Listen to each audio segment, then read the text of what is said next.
Throughout its history, the British Isles have always been a land of many languages and many cultures, some older than others.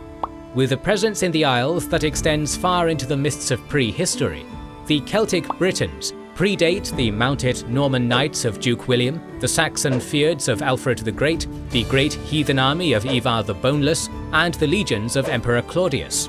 As this litany of conquerors might suggest, the Celtic Britons have spent much of their history in a steady retreat. However, there is so much more to their history than sorrow and loss. In this special long-form documentary, we will do justice to the fascinating society and history of the Celtic peoples of Britain, covering everything from their earliest origins to the wars with Rome, to the departure of the Empire, to the coming of the Anglo-Saxons, and the mythical age of Arthur. Consider liking, sharing, commenting, and subscribing. It helps immensely. In the modern day, the Celtic languages and cultures of Britain are highly marginalized. The insular Celtic tongues, once the predominant forms of speech across the entire British Isles, today survive in daily use only on its extreme westernmost fringes. Irish and Welsh are faring the best, with a relatively healthy population of speakers in the hundreds of thousands. But the fates of Scottish Gaelic, Cornish and Manx are fraught with far more doubt. Breton, a Celtic language brought to France's northwestern peninsula by British migrants in the early Middle Ages, also faces a bleak future. However, modernity has brought about a renewed interest in Celtic identity. Today, Celtic heritage is a point of pride for people not just in the British Isles, but for tens of millions of people in Canada, America, Australia, and even South America. Perhaps nowhere is the romantic appeal of Celticism more evident than in the corpus of modern fantasy. J.R.R. Tolkien, a proud Englishman, once remarked that Welsh is of this soil, this island, the senior language of the men of Britain, and Welsh is beautiful. Tolkien's passion for all things Celtic is reflected in the social fabric of Middle-earth. Sindarin, the language of the Grey Elves of Beleriand, was constructed primarily from Welsh vocabulary, while influences from Brythonic and Gaelic folklore are ubiquitous throughout the Silmarillion. Later giants of the genre, like The Witcher's Andrzej Sapkowski and Wheel of Time's Robert Jordan, continued this Celtophilic trend. Consequently, fans of modern fantasy, even ones who don't know a thing about Celtic history or culture, have subconsciously learned to associate quintessentially Celtic motifs with the most ancient, mysterious, and magical aspects of the literary worlds they love. All this serves to labour the point that in this day and age, Celtic identity is widely considered a thing to be treasured, which makes it ironic that for all of ancient history, it never existed. Today, the word Celtic enjoys widespread popularity as an ethnic identifier. However, when used in a historical context, the term becomes far more muddy. Although the countless tribes who dominated the forests and hills of Britain in the immediate centuries before the rise of Rome are posthumously labelled as Celts, there is little evidence they considered themselves to be part of anything resembling a single ethnic group. Theoretically, if one acquired a time machine, travelled back to the Britain of the 1st century BC, and roamed the land speaking to the chariot-riding locals in various dialects of ancient Brythonic, said locals would introduce themselves not as Celts, an exonym first introduced in the writings of an ancient Greek, but as warriors of the Catuvellauni, Iceni, Brigantes, Domnonii, and so on. However, it cannot be denied that these enigmatic ancient peoples shared common religious practices, social customs, and closely related languages. Greek and Roman writers, a certain Julius Caesar among them, noticed as much, while the material artifacts left behind for modern archaeologists to find also suggest a strong sense of cultural continuity between the so-called Celtic regions of the ancient world. So, in the words of Professor Barry Cunliffe, a rock star of European archaeology, professional historians who refer to the regionally diverse yet ultimately related peoples of Iron Age Britain as the Celts are not being entirely outrageous. Having now discovered the disclaimer to end all disclaimers, let's wind back the clock and travel deep into the fog of prehistory where the story of Britain's oldest peoples begins. The Celts may be the oldest surviving culture in Britain, but they were not its first. The presence of Homo sapiens on the Isles dates back at least 40,000 years. Agriculture and animal husbandry began developing during the Neolithic period, around 6,000 years ago. These days, the Stone Age is a byword for a primitive, but the Britons of this era were anything but. They lived in sophisticated sedentary dwellings, had vibrant styles of artistic expression, and were capable of transporting massive 25-ton standing stones over vast distances to create giant monuments, the most iconic of which you've probably heard of. Around the 2nd millennium BC, the Bronze Age came to Britain. Bronze is an alloy composed of two metals, copper and tin, and as it so happened, Cornwall and Devon possessed some of the largest reserves of tin in Europe. As such, Britain became the Silicon Valley of the Bronze Age world, the key terminus of a trade network with tendrils that spread across huge swaths of Europe and the Near East. Through intermediary peoples along the Atlantic coastline, British tin made its way as far as the great Levantine cities of Tyre and Sidon. Although the Britons of the Stone Age and early Bronze Age left plenty of cultural belongings behind for archaeologists to analyse, they were not literate societies, so ultimately we know precious little about how they identified themselves and what language they spoke. However, most historians agree they were probably not yet Celtic at this time. This begs the question, when, how, and from where did Celtic culture arrive in Britain?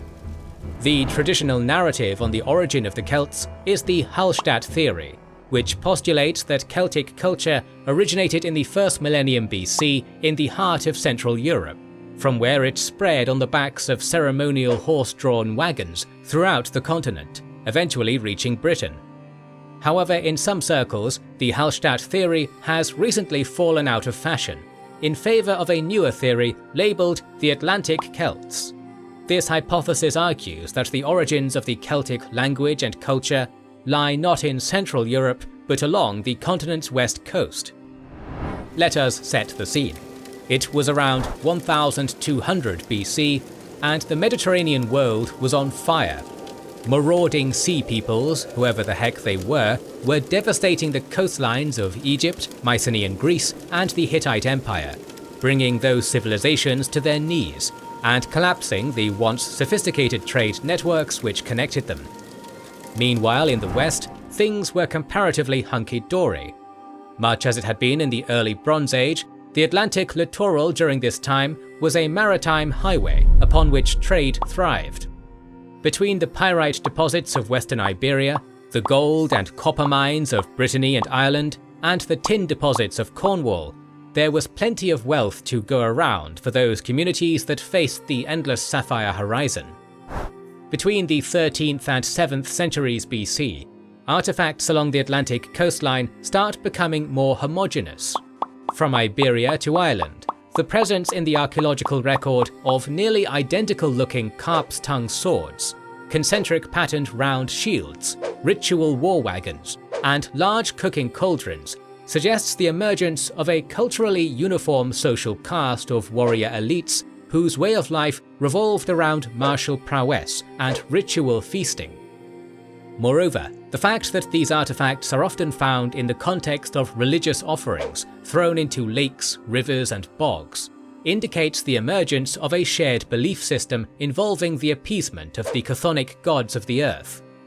Finally, it is likely that as this shared value system evolved, so too did a lingua franca, a common form of speech through which it was spread. Thus, as the theory goes, the culture and language that spread along the Atlantic coastline in the late Bronze Age was the earliest form of the Celtic package. This would make the Celts of Britain not the westernmost extremity of a migratory expansion, which began in the Alpine mountains, but as part of the original coastal heartland from where the culture originated. When exploring the ethnogenesis of Celtic Britain from a modern archaeological lens, there is an overall lesson to take away. Since the ancient Celts had no written records of their own, historians have traditionally been overwhelmingly reliant on the writings of Greek and Roman authors for literary accounts of their society. From that perspective, Britain was always at the edge of the world, a land of barbarians, too far from the centres of civilization to be relevant to anything or anyone. However, as we have now seen, this was hardly the case. For millennia before the Roman legions set foot on the island, Britain was a dynamic cultural hub and vibrant commercial entrepot, with an influence that projected across thousands of miles. In the words of Barry Cunliffe, the Celts of Britain and their Bronze Age ancestors were far from the distant benighted periphery to the bright and beautiful Mediterranean, but part of a cohesive cultural zone capable of spectacular development built on homegrown innovation. The 8th century BC marks the twilight of the Bronze Age and the beginning of the Iron Age. During this time, we can assume that the Celtic culture which had developed on the Atlantic coast began an eastwards march into inland France, Iberia, southern Germany, Austria, Bohemia, and other places the Celtic culture is known to have thrived in the immediate centuries before the rise of the Roman Empire. In these places, Celtic warrior elites came into contact with other wealthy, sophisticated societies, such as the Greeks via the colony of Massalia, the Etruscans of northern Italy, and the nomadic Scythian horse lords. The cultural influences of these foreign peoples, along with the fantastic wealth that establishing exchange networks with them brought, resulted in the development of a dynamic new Celtic cultural package known today as the Latin culture. Developing in 4 separate tribal centres, principally along the Moselle and Marne rivers, Latin soon expanded across much of Europe. Lasting from around 450 to 50 BC, the Latin period is the most iconic era of ancient Celtic history. Its artwork is what the conventional mind considers quintessentially Celtic, featuring cauldrons, drinking vessels, weapons, shields, armour and jewellery, characterized by stylistic spiral patterns. It was also during the Latin apex that the Celtic world came crashing headlong into the Greco-Roman one. Indeed, it was during these centuries that ancient Celtic warbands sacked Rome, invaded the Balkans and Greece, settled in Anatolia, and then got Uno reversed by Rome in a centuries-long staggered conquest, which ultimately ended with Vercingetorix throwing his arms at Julius Caesar's feet, and, more relevant to this story, Emperor Claudius pointing his legions across the Channel to Britain, the last Celtic frontier. But now we're getting ahead of ourselves. Before we launch into the arrival of the Imperial Eagle on Albion's shores, let us first take a brief pause from the march of history and paint a picture of what society in Iron Age Britain, as part of the Latin cultural world, would have looked like immediately before the Roman conquest. First, let us talk about the linguistic landscape. While there was likely once a single Proto-Celtic language, by the late Iron Age it had diverged into several related yet mutually unintelligible forms of speech. Throughout most of what is now England and Wales, a language called Common Brittonic was spoken. This tongue was probably mutually intelligible with the Gaulish language spoken across much of continental Europe around the same time. Echoing across the rocky crags of the Scottish Highlands was the Pictish language, a tongue so poorly attested to that historians debate whether it was a dialect of Common Brittonic, its own distinct Celtic language, or even a non-Celtic language entirely. Finally, spoken in Ireland was the lilting prose of Gaelic. This language formed a separate branch of the Celtic language family, which Celtiberian, another divergent Celtic language spoken in Spain, was probably also part of.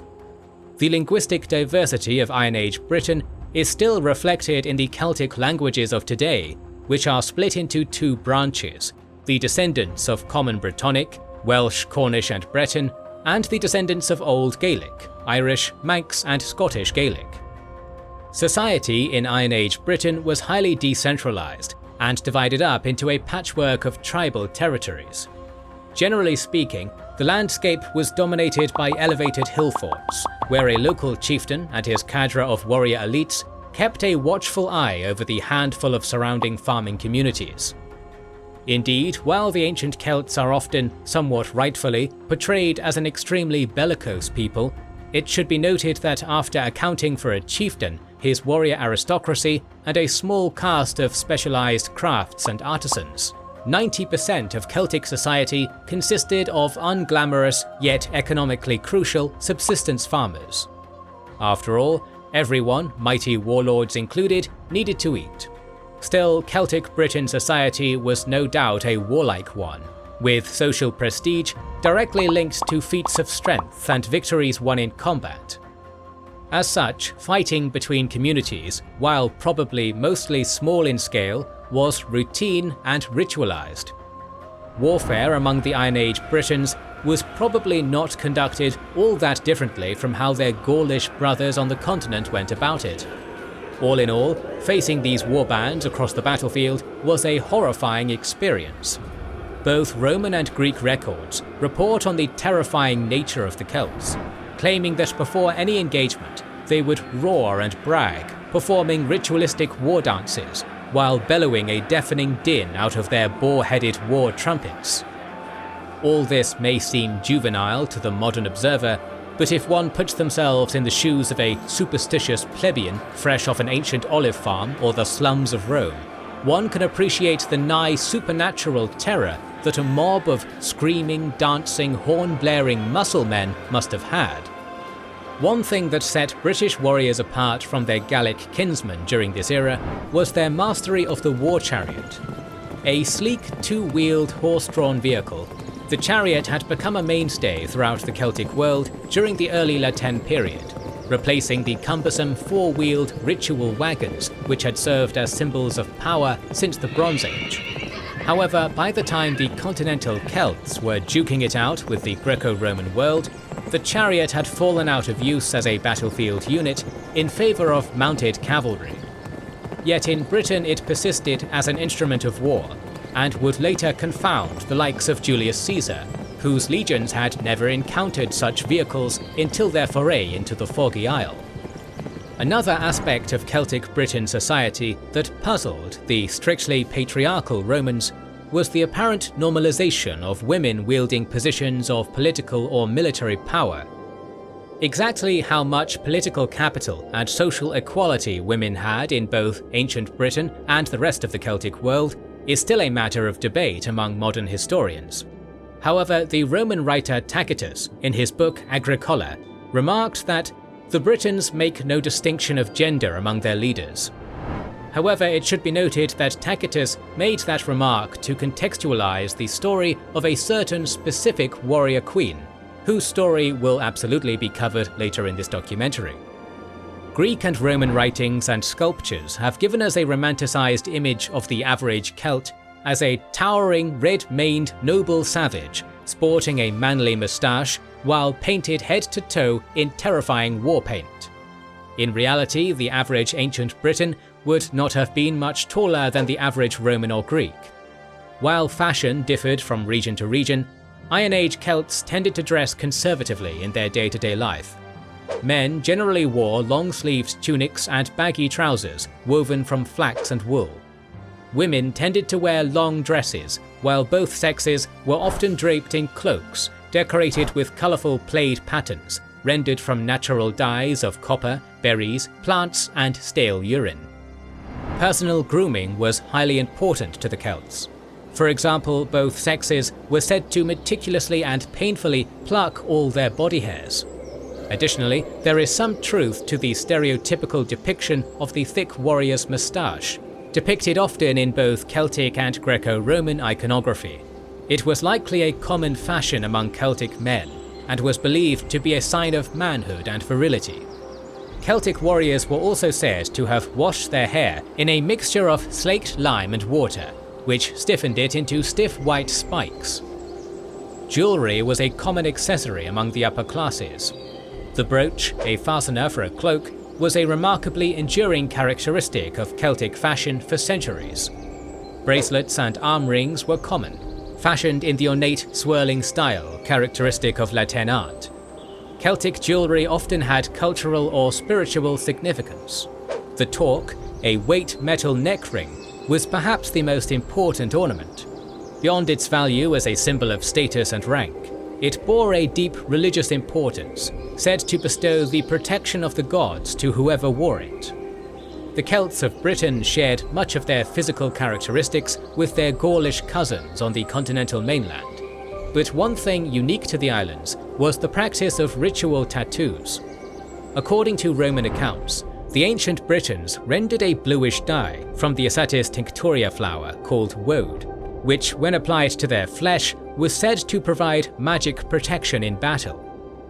Now let us touch upon the complex topic of religion. The Celtic gods did not belong to an ordered pantheon like the Greco-Roman Olympians, and spirituality across the Celtic world was not uniform.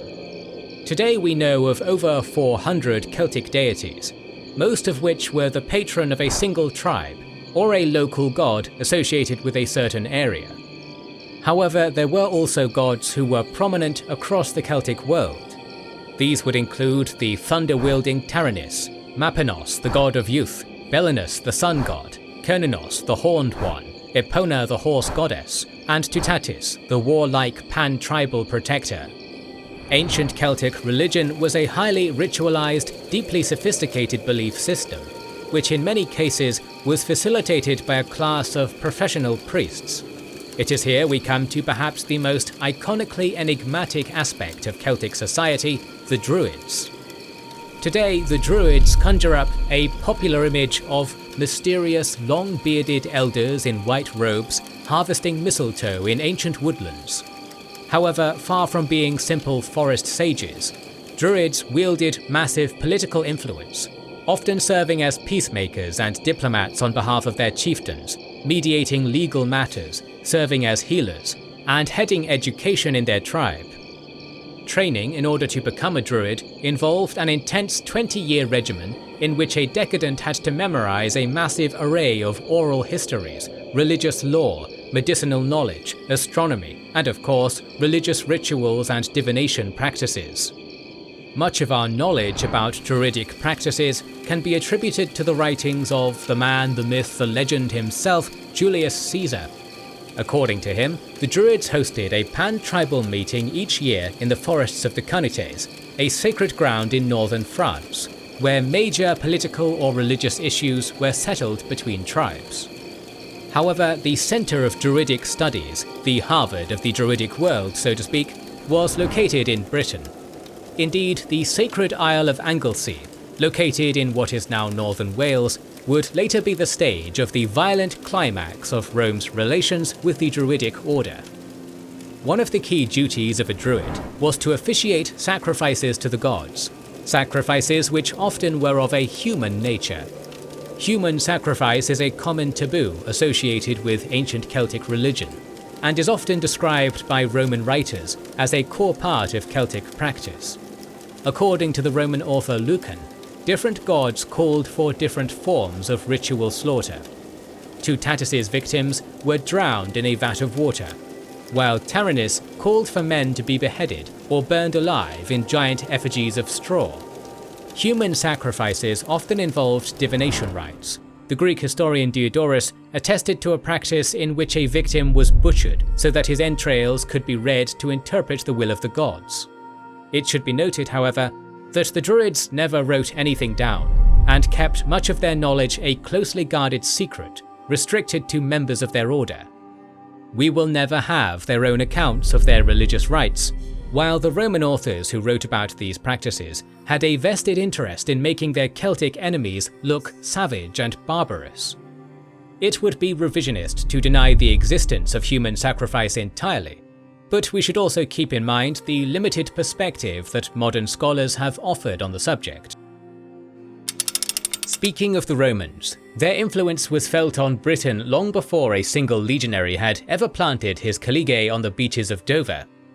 Although the Britons' distant Gallic cousins in northern Italy had once brought the Eternal City to its knees, and then kept the young republic confined to its native peninsula for well over a century, the 3rd and 2nd centuries BC had seen a reversal in fortunes, as the dauntless maniples of the Latins pushed back the Italian Celts, breached the Alps, and then emerged into the plains beyond, subjugating much of southwestern continental Gaul. with the benefit of hindsight, modern observers may see the slowly narrowing expanse between Rome and Britain as nothing more than the ominous foreshadowing of a conquest to come. However, for a time, the burgeoning republic's increased proximity made the chiefs of Britain exceptionally wealthy. Through a sophisticated network of tribal intermediaries along the Atlantic coastline, southeastern Britain and late Republican Rome were connected in a system of material exchange which enriched both worlds, with the Britons exporting metals, corn, hides and slaves in exchange for a slew of Mediterranean luxuries such as wine, figs and exotic glass ornaments. However, as is often the case in history, sometimes all it takes to shake up a comfortable status quo is the ambitions of one man. Indeed, in the mid-1st century BC, a certain vociferous general, descended from Venus herself, crowd-surfed upon the white cliffs of Dover. Gaius Julius Caesar had arrived, and with him the long saga of war between Roman and Britain had begun. The year was 55 BC, and Julius Caesar had been rampaging around northern Gaul for 3 years. What had begun as a particularly dramatic episode of border patrol against the migratory Helvetii tribe had evolved into a grand, protracted military campaign to conquer the very heart of the Gallic world. The year 55 BC marked the 1-year consulship of Crassus and Pompey, the two statesmen who, alongside Caesar, formed the illustrious First Triumvirate. By this point, Caesar's relationship with these two esteemed friends and colleagues of his was quickly developing into a rivalry, and with Crassus and Pompey now in a position of immense political power, Caesar needed political capital of his own, which he could only gain by doing something so bold that it would earn him enough prestige to stay in the public eye. To that end, he resolved to go with his legions where no Roman had gone before, across the tempestuous Atlantic Ocean and onto the lands that lay beyond. As previously mentioned, all Roman exposure to Britain thus far had been indirect. To the average legionnaire, Britain was the mysterious, foggy edge of the world, and it was even popular in some Roman scholarly circles to deny the island existed at all. Caesar, of course, knew better, for he had gathered a decent amount of second-hand information about the island from northern Gaulish notables, who had long maintained diplomatic ties with the Britons. Since I want more followers on my Twitch stream than Crassus and Pompey wasn't considered a valid reason to invade an entire country in the framework of Rome's legalistic approach to international relations, Caesar reasoned that his casus belli was to punish the Britons for supporting his enemies in mainland Gaul. In fairness, there may have been some truth to this. Back during the 2nd century BC, chieftains of the Gallic Belgae tribes migrated across the Channel, establishing themselves as local rulers around what is now southeastern England. They introduced the practice of minting coins to the island.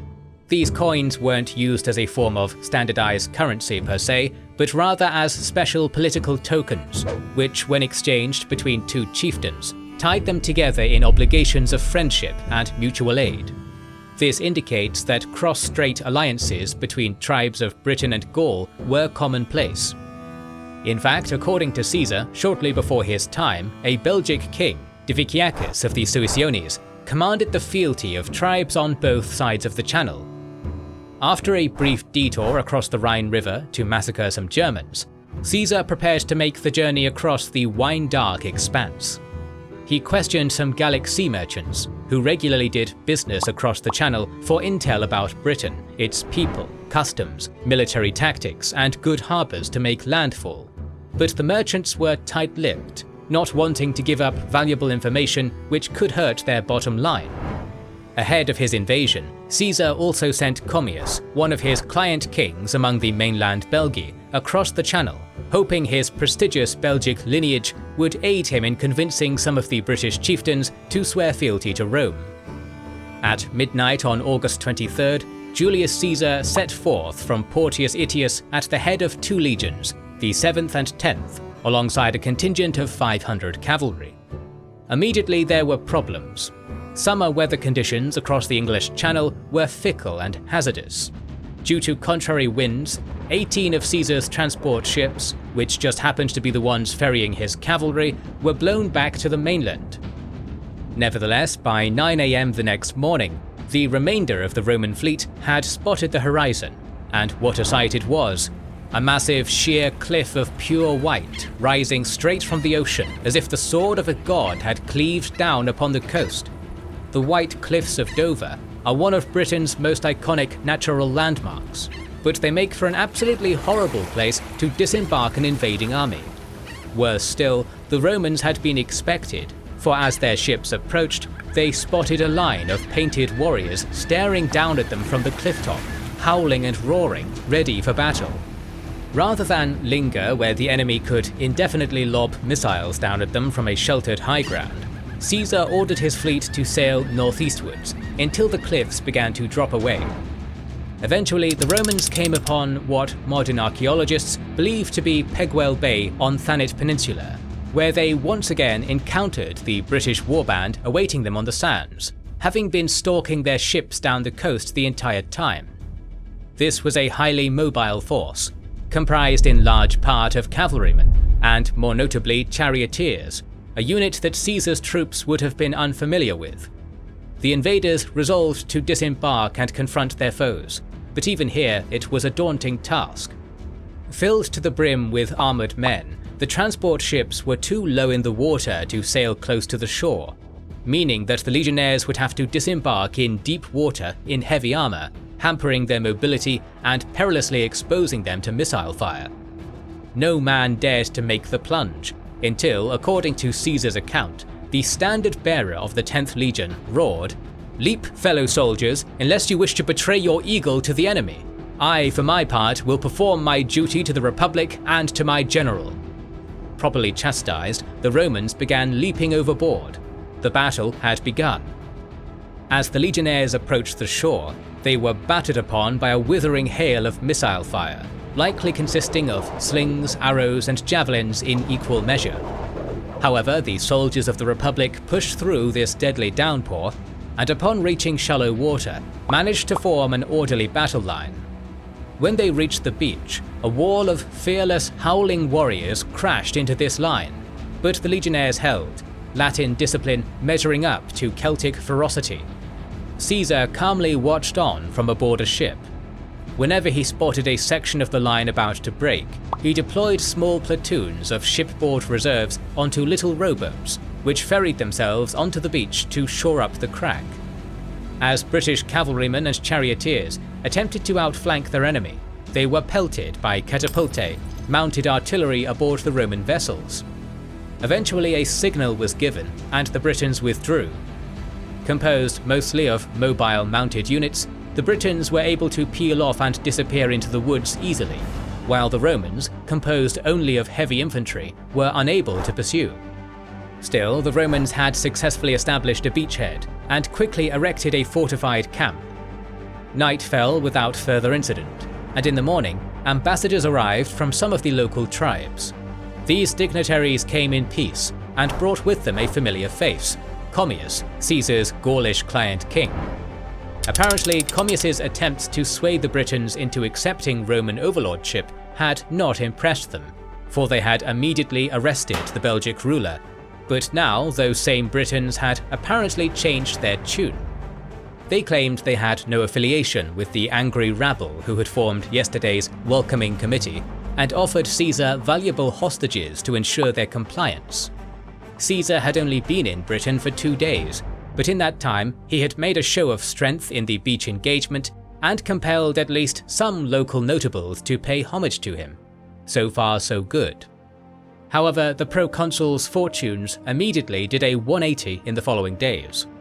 When the ships carrying Caesar's cavalry once again attempted to cross the channel, they were caught in a fierce storm and blown far off course. That same storm wrecked the transport ships anchored off the beach, sinking some and rendering others inoperable. In a foreign and unfamiliar land, with no mobile scouts and running low on food, Caesar was now stranded. This fact was not lost on the Britons. Realizing that if they could entrap him until the winter, they could starve him out, the natives renewed the attack.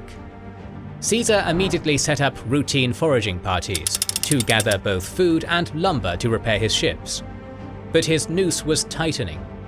One night, under the shroud of darkness, the British hostages slipped out of the Roman camp unnoticed. Not long after, a squadron of charioteers ambushed a Roman foraging party. Reinforcements from the camp drove off this attack, but a few days later, a massive army appeared from the tree line before the Roman stockade. Evidently, the natives had been hard at work forming a large tribal coalition to crush Caesar's ambitions for good. Yet once again the legionnaires held the line. In this they had unlikely aid from Commius, who had been able to scrounge up some local support after all, likely from the traditional enemies of the tribes who opposed Caesar. With an improvised force of native British cavalry supporting them, the Romans prevailed, and the hostile Briton horde was routed. Following this, the Romans were able to finish the makeshift repairs on their ships, which they hastily boarded and promptly returned to Gaul. Caesar's invasion of Britain had quite frankly been a failure, and he had been lucky to get away with his life. Of course, anyone remotely familiar with the man would know he was not exactly the leave good enough alone type. So he immediately began planning Invasion 2 Electric Boogaloo, and this time there would be no half measures. The invasion force that assembled at Portius Itius in the summer of 54 BC was over double the size of the one from the previous year, consisting of 5 full legions, comprising up to 25,000 professional soldiers. They would be transported aboard an armada of 600 ships. They were not the leaky tubs from the previous invasion, which had proven so vulnerable to the wrath of Tyrannus, the Celtic god of thunderstorms.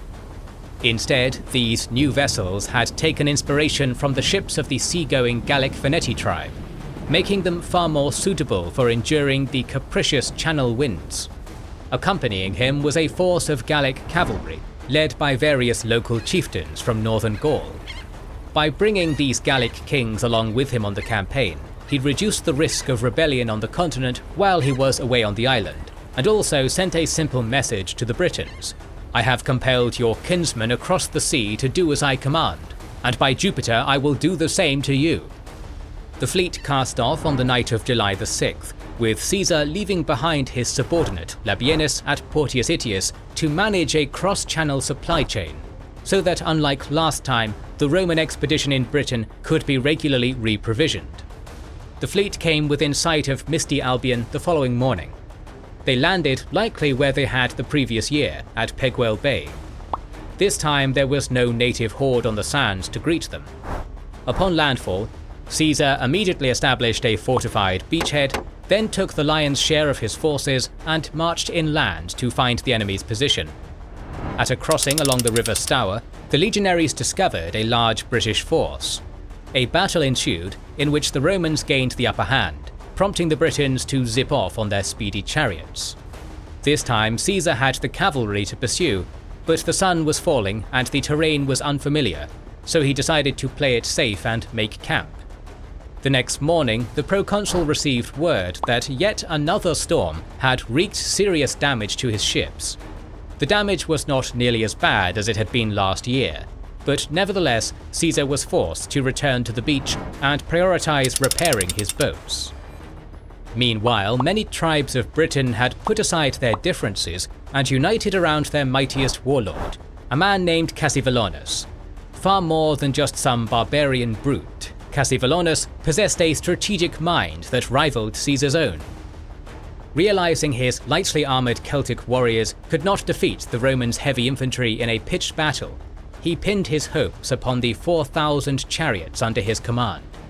After the Roman cavalry fended off some raids on his foraging parties, Caesar once again assembled the bulk of his forces and marched inland towards the River Thames. During this hellish advance, Cassivellaunus's fast and furious street racers harassed the Roman column like a swarm of wasps. Using hit-and-run tactics, the charioteers swerved in close and hurled javelins at the invaders. Then Tokyo drifted away the moment they were pursued, disappearing into the woods.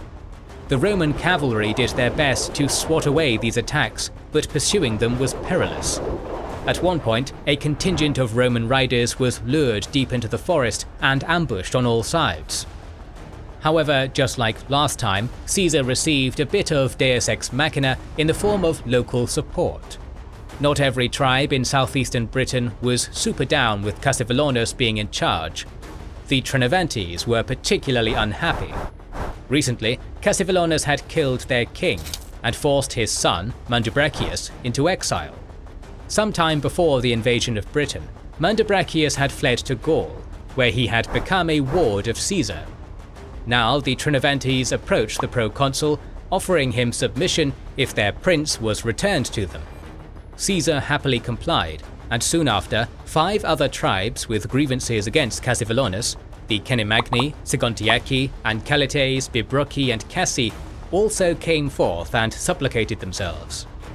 Caesar's new native allies gifted him with an invaluable piece of information: the location of Cassivellaunus's hill fort, which was probably located at the modern site of Devil's Dyke in Hertfordshire. Caesar beelined it to this stronghold, wanting to finally force his wily foe into the pitched engagement which had thus far eluded him. Knowing the storm was approaching his very doorstep, Cassivellaunus sent word to his allies Cingetorix, Carvilius, Taximagalus, and Segevax, the 4 kings of Kent, and instructed them to stage a diversionary attack on the Roman beachhead to force Caesar to divert his forces. Ultimately, this was a failed gambit, for the rump guard on the beach was able to repel the 4 chieftains' assault, and after a short encirclement and siege, Caesar was able to capture Cassivellaunus's fortress, although apparently was not able to capture the warlord himself. Still, his warrior's moustache heavily singed, Cassivellaunus decided to throw in the towel and enter negotiations with his patricianly foe. The terms of surrender were fairly lenient. Cassivellaunus delivered valuable hostages into Caesar's hands, agreed to pay an annual tribute to Rome, and promised not to seek revenge against the Trinovantes or any other tribes who had turned against him, which were now under Roman protection. Following this settlement, the proconsul departed with his armies. He had unfinished business in mainland Gaul and had to set forth before the peak of the stormy season. Ultimately, Gaius Julius Caesar's invasion of Britain did not set up any permanent Roman presence on the island, although it did set a precedent of various chieftains in the southeast of Britain becoming autonomous client kings under Roman influence and protection. This status quo would endure for generations, but a century later, the imperial eagle would return to British shores, and this time it was there to stay. The year was 41 AD, and the Roman Empire had a new princeps. Claudius was not the type of man one typically calls an emperor. A shy and frail boy who struggled with a limp and a speech impediment, he had stumbled into the imperial purple only because he was too pathetic to be seen as a threat during the political purges committed by the mad Emperor Caligula, and had been the only member of the imperial family left to take the throne after Caligula's assassination. But he was no fool, and knew that in order to win the support of his soldiers, he needed to shake off his craven reputation and engage in a grand conquest like his great dynastic ancestors Caesar and Augustus. For that, he chose the one corner of the Celtic world which had not yet been made fully subordinate to the Roman Empire. Recently, Caraticus, king of the Cativellani, had been making aggressive expansions of his own, conquering the Trinovantes' tribal capital of Camulodunum and deposing Verica, the erstwhile king of the Atrebates. Both the Atrebates and Trinovantes were Roman clients, and Caraticus' predecessor, Cassivellaunus, had agreed to respect the latter's sovereignty in the treaty he had made with Caesar a century ago.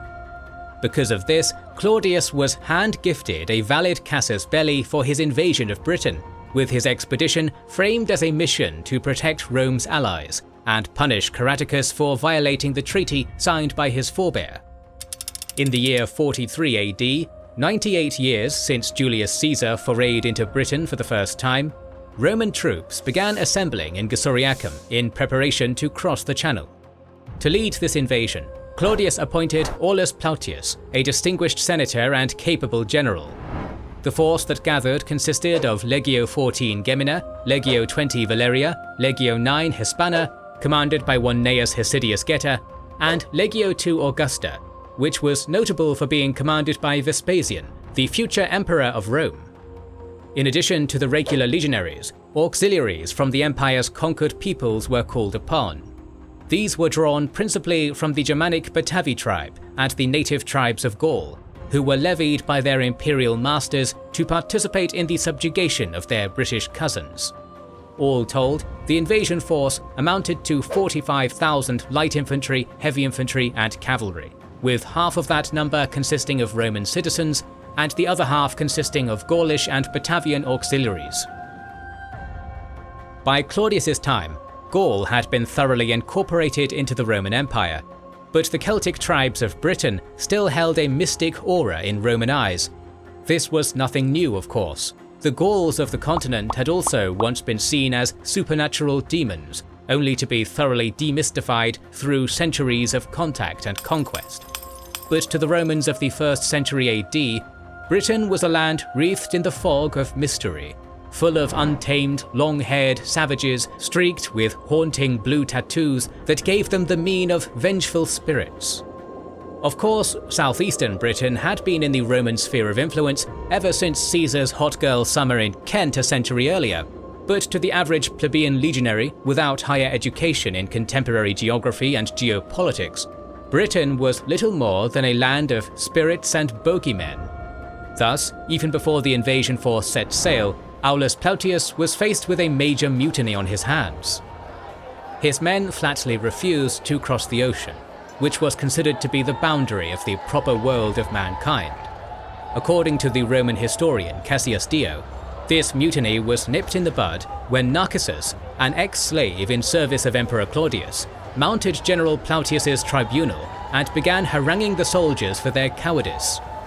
Either deeply humiliated or amused at being chastised by a former slave of all things, the legionnaires erupted with shouts of Io Saturnalia, a reference to the Roman festival where slaves became masters for a night, and resolved to follow Plautius across the sea. The aforementioned Cassius Dio, whose writings were incidentally the only ancient source that chronicles this invasion, do not state where Plautius's invasion force made landfall, but modern archaeologists confidently place the location at Richborough, Kent. Disembarking 45,000 men and all their horses, equipment and provisions on a beach was a long and cumbersome process, which made it all the more peculiar that the Romans were able to do so unhindered. No native force had come to oppose the Roman landing. It is highly likely that a large Cativalani-led coalition army had been waiting on the beaches of Kent up until recently. But after hearing about the mutiny of the Roman troops from cross-channel Gaulish traders, the threat of imminent invasion was greatly diminished, and most of the gathered tribes dispersed and returned to their farms. From Richborough, Plautius led his expedition westwards along the river Stour, where still he encountered no native resistance. However, this calm before the storm would not last. By now, the Cativalani and their allies were frenziedly rousing to arms. As soon as word of the Roman landing spread throughout the land, their massive, multi-tribal army began to reconstitute itself, led by King Caraticus and his brother Togodumnus. Cassius Dio fails to name the location where the British force gathered, but the consensus of modern historians is that the two brothers chose to make their stand somewhere along the west bank of the River Medway. This dynamic duo of Cativalani royals likely commanded the fealty of nearly all the tribes of southern Britain, and were capable of assembling a massive horde. However, it would take time for this pan-tribal force to filter in from outlying regions. As such, the brothers deployed a vanguard to delay the Roman advance. When Plautius attempted to ford the Stour River at a place near modern Canterbury, he finally encountered armed resistance from the warriors of the Cantiaci. According to Cassius Dio, the Romans handily battered away this advance guard and secured its surrender. Around this time, another tribe, the Dobuni, approached Plautius with their emissaries and supplicated before the imperial eagle. Plautius left behind a small contingent of soldiers to build a fort near Canterbury and secure his initial land gains, then continued westwards towards where the main indigenous host was gathering to oppose him. After crossing the Stour, the Roman army likely advanced in a broad column along a prehistoric trackway which had been maintained by the Britons and their ancestors since the Stone Age. Eventually, They arrived upon the east bank of the Medway River, likely at a shallow but marshy ford about 4 miles above present-day Rochester. There, the legionnaires and their auxiliaries came face to face with the dragon they had come to slay, an absolutely massive throng of painted warriors staring them down from the opposite side of the water. Cassius Dio does not provide us with the numbers of Caratacus and Togodumnus' army, but historians have asserted that the Briton host may have numbered a staggering 150,000. Whether or not this number is exaggerated, the natives certainly outnumbered the invaders by a significant number. The 4 legions fanned out into a long battle line along the riverbank, and a tense standoff ensued. The ball was in the Romans' court, for the Britons' main objective was simply to hold their position, and the onus to advance was on the invaders. However, launching a full frontal assault across the water would be disastrous for the Latins, and both Plautius and the Cativaloni brothers knew it. According to Cassius Dio, the Britons were quite overconfident about their position, for they pitched their camp in a rather careless fashion, not expecting the Romans to be able to cross the river. It is hard to believe that a pair of battle-hardened warlords like Caratacus and Togodumnus would be so naive to believe that some 500 yards of water would stop the Roman war machine dead in its tracks. But if we take Cassius Dio's account of the supposed arrogance of the barbarians at face value, then their hubris would be their undoing. Plautius knew he needed to create a diversion before attempting to ford the river with his main army.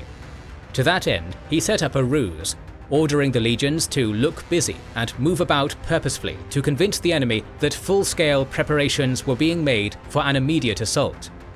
While the Britons watched all this with fascinated anticipation, Plautius deployed his Batavians to quietly enter the water some distance upstream and make a stealth crossing. Natives to the marshy lowlands of what is now Holland, the Batavians were experts in swimming across even the fastest of rivers in full arms and armour. The Germanic auxiliaries made it onto the British side of the Medway unnoticed. From there, they attacked not the dense mass of native warriors pressed on the bank, but their chariots and tethered horses, which would have been parked in a cluster behind the horde and left relatively unguarded. The Batavians fell upon these war vehicles, smashing wheels and hamstringing the legs of the steeds which pulled them. When the British realised what had happened, they were likely thrown into a rage.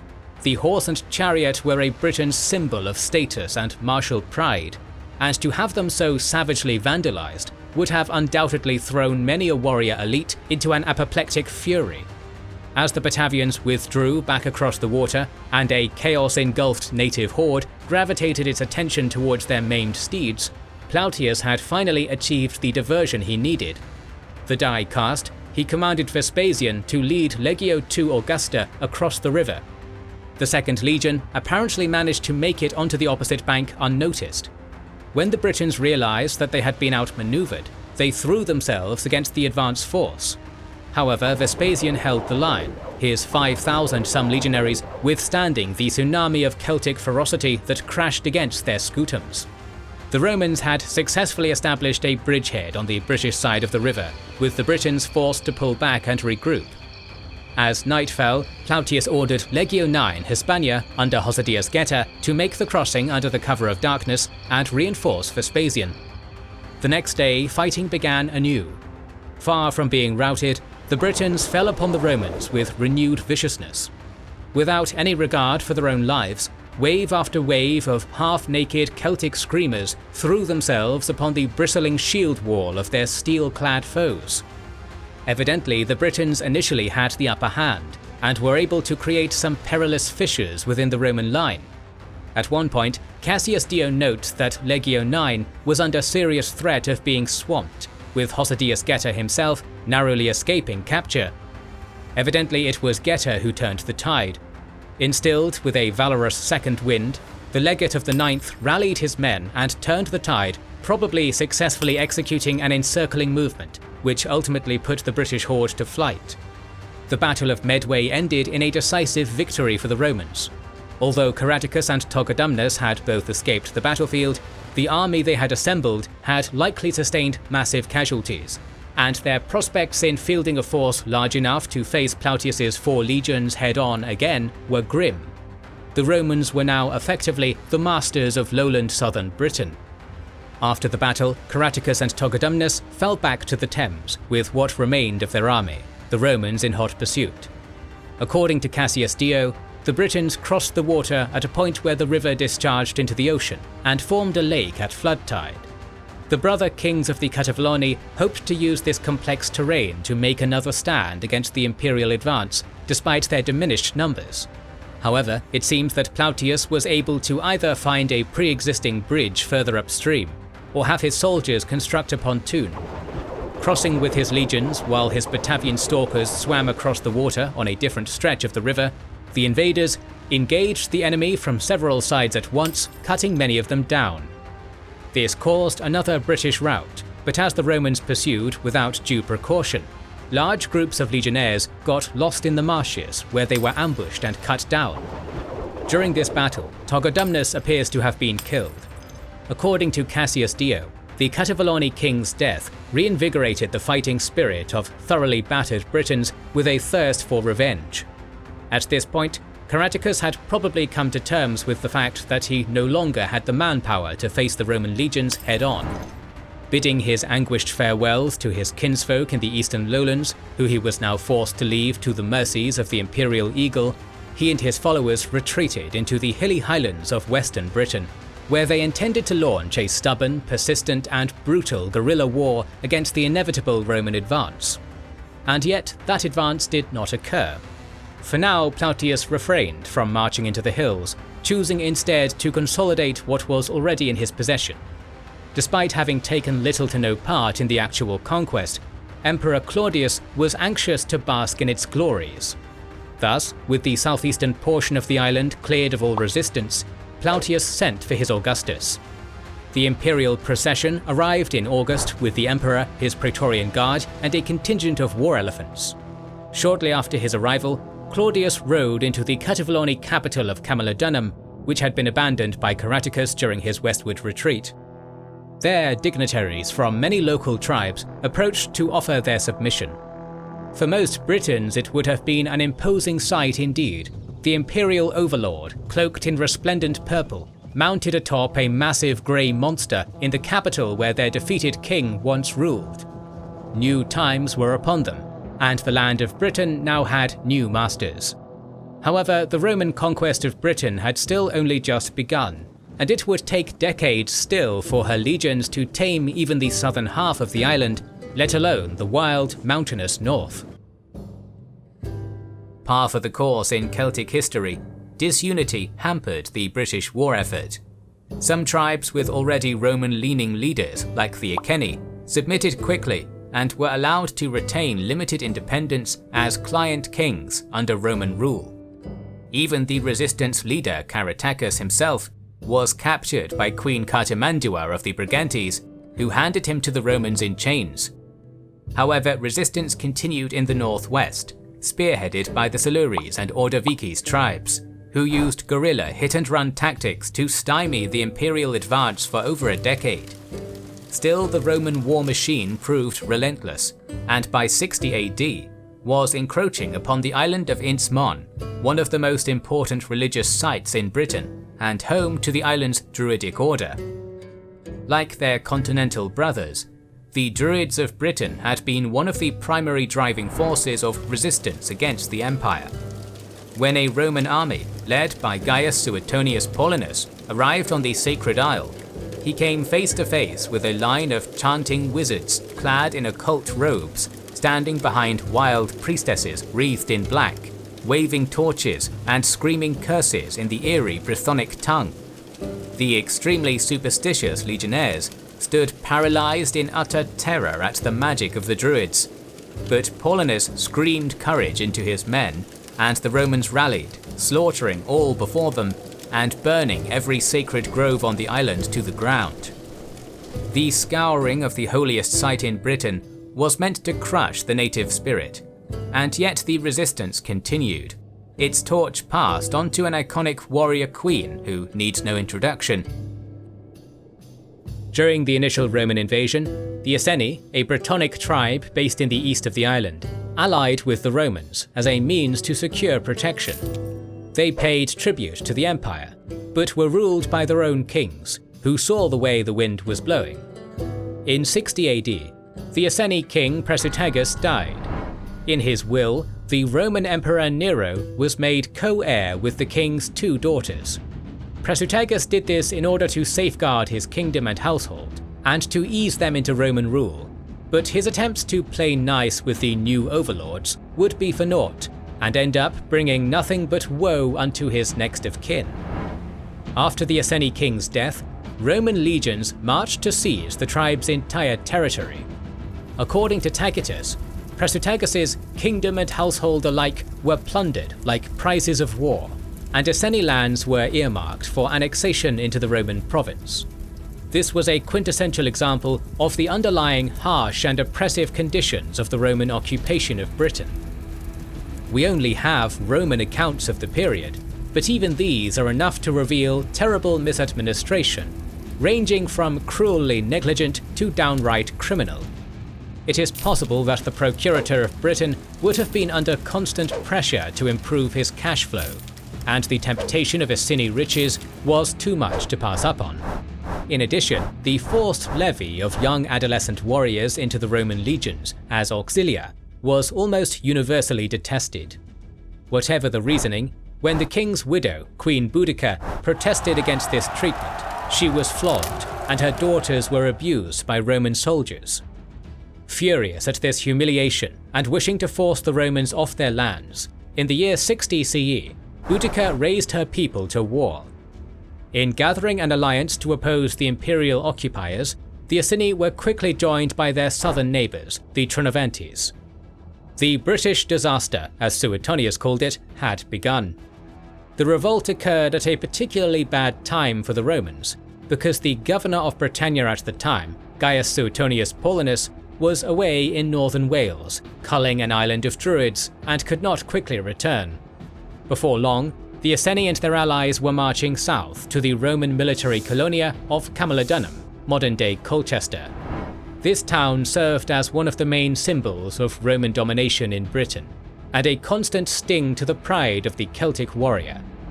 Presently it was almost entirely undefended, for its garrison, the 20th Legion, had gone west with Paulinus. To make matters worse, while Camulodunum was full of Roman administrative and cultural buildings, it had little in the way of military fortifications, without so much as walls to hide behind. When the hated Colonia received word of the incoming storm, they pleaded with the procurator in Londinium, Catus Decianus, for help. Rather than marching to the aid of his countrymen, the procurator sent them a meager 200-strong force of poorly equipped slaves. It is entirely possible that Decianus completely underestimated the scale of the revolt. A 2,000-strong segment of the 9th Legion hastily rushed to the rescue of the colony. However, in their haste, they were ambushed by Boudicca's Iceni forces and almost totally destroyed. Without any substantial relief arriving in time, the Britons bore down on the city. Men, women and children were wiped out by hanging, crucifixion, burning and other cruel means, while the colony's buildings were burned to the ground. Survivors of this first wave fled to the great temple of Claudius for protection, and were shielded for 2 whole days by the veteran Romans and the small number of reinforcements sent to the town. Despite their resistance, the Celtic numbers paid off, and they burst into the temple, killing everyone they saw. The destruction of Camulodunum was so total that archaeologists are able to see a noticeable layer of scorched debris left by the sacking of the city, called the Boudiccan Destruction Horizon. In the aftermath, a messenger reached Paulinus in Wales, informing him of the disaster and prompting him to force march his troops back to the east, while he rode swiftly with a group of horsemen to appraise the situation. Londinium was the rebels' next major target. This Roman city, founded just after the conquests of 43 AD, had, in the decades since Claudius's initial invasion, grown into a bustling trade centre, populated by merchants, travellers, Roman functionaries and their families. Before Boudicca's horde of Brittonic warriors could arrive in Londinium, Paulinus arrived with his small mounted contingent, and contemplated making a stand to save the town.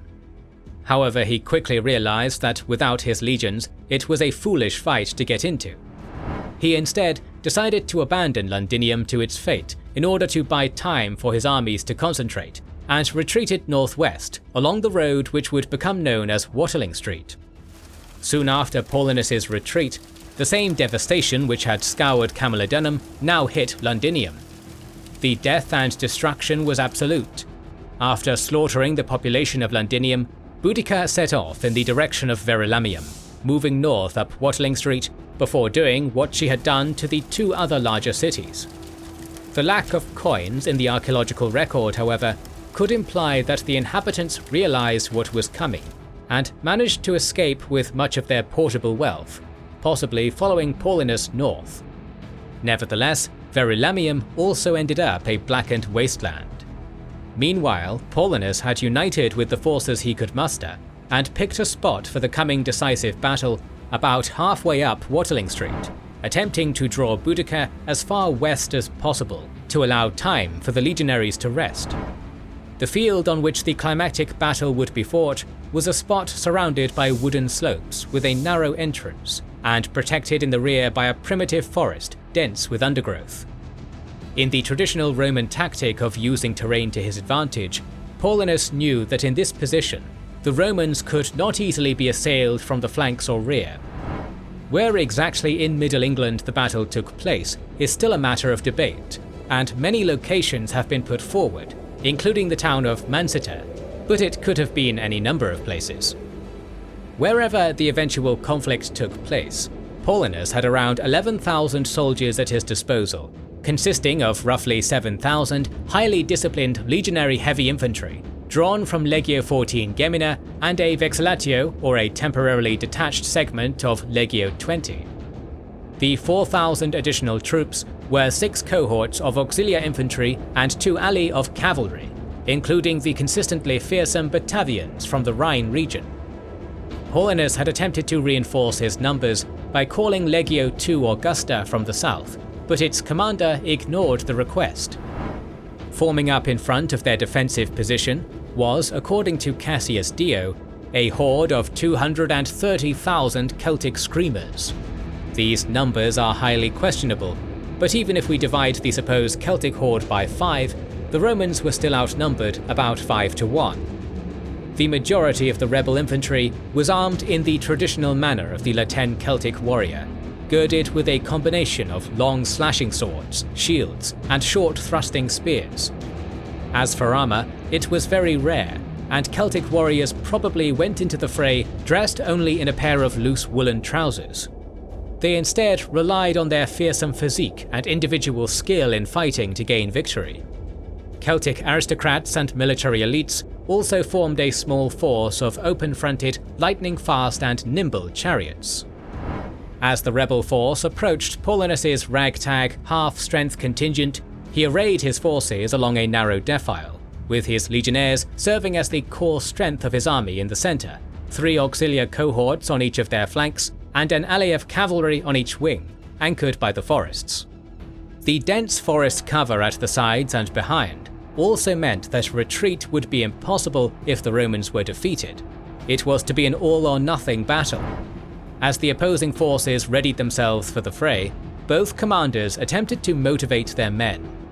Riding the royal chariot along with her 2 daughters, the queen is reported, by the probably inventful Cassius Dio, to have driven through her loose ranks, shouting to the warriors around her, "I am descended from mighty men, but I am not fighting for my kingdom and wealth now. I am fighting as an ordinary person for my lost freedom, my bruised body, and my outraged daughters. Consider how many of you are fighting and why. Then you will win this battle or perish. That is what I, a woman, will do. Let the men live in slavery if they wish." The comments made on the other side of the battlefield were far more brisk and businesslike, brushing off the apparent riffraff opposite them. "Ignore the racket made by these savages," Paulinus orated to the troops. "They are not soldiers, they are not even properly equipped. We have beaten them before, and when they see our weapons and feel our spirit, they will crack." With a clamorous din of war cries from both sides, the British charioteers opened the battle, wheeling up and down the Roman line, throwing insults and deadly javelins at the Romans in equal measure. The Romans managed to resist this missile onslaught, and before long, the charioteers retreated as the warbands surged forward. They came in a gargantuan head-on assault, hoping to use the shock factor of their charge to crash through and break apart the Roman line. However, the Romans' clever use of terrain now came into effect. As the numerically dominant Celtic horde charged up the slope, it was naturally funneled into an increasingly narrow defile, which acted as a force multiplier, limiting the number of warriors which could engage the Romans at any one time and blunting their charge due to its uphill nature. Nevertheless, the screaming warriors charged forward, and just before they hit the Roman line, were showered by a storm of legionary pila javelins, which would have caused crippling casualties in lightly armed troops. Then, the Roman formation charged downhill in a series of offensive wedge formations, aiming to carve deep swathes into the enemy mass. The legionaries smashed their enemy in the face with the metal center of their heavy scutum shield, and then thrust with the gladius. With the impetus of their initial shock charge blunted by the terrain, plus the sophisticated tactics and brutal efficiency of the enemy, the battle turned. Boudicca's light infantry, who probably had little experience fighting the kind of heavily armoured and armed troops Rome fielded, were progressively, slowly but certainly carved into during the course of the day. British vigour and ferocity were pushed back by Roman endurance and discipline, closer and closer to the semicircle of wagons behind them. Catastrophically, women, children, and the infirm had accompanied the men to this battle. However, the wagons inadvertently served as a large net through which the Celts could not escape quickly enough, and they were massacred. Despite fighting for their own lives and those of their loved ones, the Romans had no mercy. The women, children, and even draft animals were slain by the Roman gladius. We do not know how many perished, but 80,000 Britons were said to have died on the battlefield, at the meagre cost of 400 Romans. Though Boudicca managed to escape on her chariot, Tacitus tells us that she took her own life a few days later, while Cassius Dio says that illness claimed her. Poenius Posthumus, the Legio II commander who had refused to assist Paulinus, committed suicide when he heard news of the victory, clearly aware of the fate that awaited him for his insubordination. The legion itself was disgraced, and remained too Augusta for the rest of its days. Conversely, Legio XIV Gemina gained the titles Martia Victrix, martial and victorious, while Legio XX gained the title Valeria Victrix, valiant and victorious. The rest of the Iceni and Trinovantes were utterly annihilated by the punitive Paulinus. After this defeat, Britannia would increasingly be solidified as a Roman province. Sporadic warfare continued for another 20 years, but by 80 AD, Britain had been subdued. Or had it? Over centuries of imperial occupation, formerly Celtic territories like Hispania and Gallia Transalpina had all become core domains of the Roman Empire. Roads, aqueducts, and grand cities increasingly connected these outlying territories to the Italian heartland. The Gallic language survived among the peasantry for a time, but the local nobles, subjected to centuries of Latin education, had become thoroughly Romanized in every meaningful way. Britain was different. As the empire's furthest frontier territory, the Brythonic Celts never embraced the Roman identity as much as their cousins on the continent had. Of course, some did. The southern and eastern edges saw substantial infrastructure spending that led to the development of Roman roads, villas, and cities like Londinium and Eboracum. The local elites here soon got with the program, embracing the Latin language as well as the trappings of Roman material culture. But this civilization existed on a gradient. If a man left the paved streets of Londinium and travelled north or west, the landscape would change. He would begin to see fewer castras and villas, and more wattle roundhouses in the environs of Iron Age hill forts. The regions of what is now most of northern England and Wales had been where anti-Roman resistance had been strongest, and though the natives here had no doubt been conquered, they never truly embraced the Roman way of life like their southeastern kinsmen had.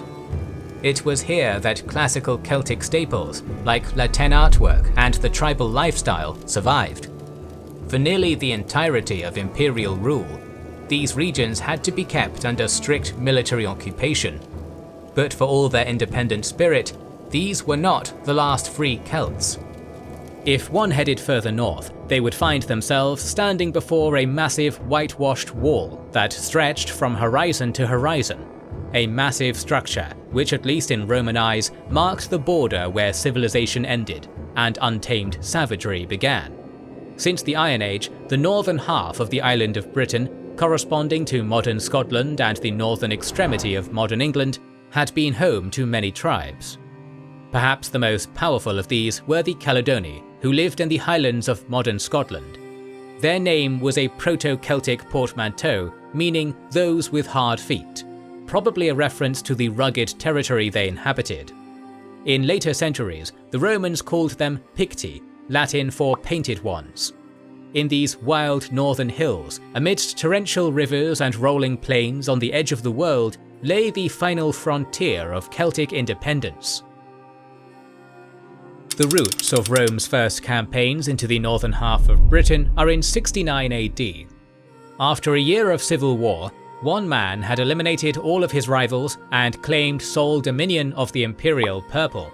That man was none other than Vespasian, the general who in his youth had been the hammer that broke the Britons at the Battle of the Medway.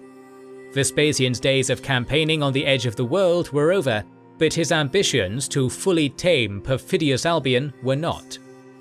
In 71 AD, he appointed one of his most trusted supporters, Gnaeus Julius Agricola, to command Legio XX Valeriavitrix and bring order to the defiant Brigantes, who had thrown off their pro-Roman queen Cartimandua and launched an open revolt against imperial overlordship.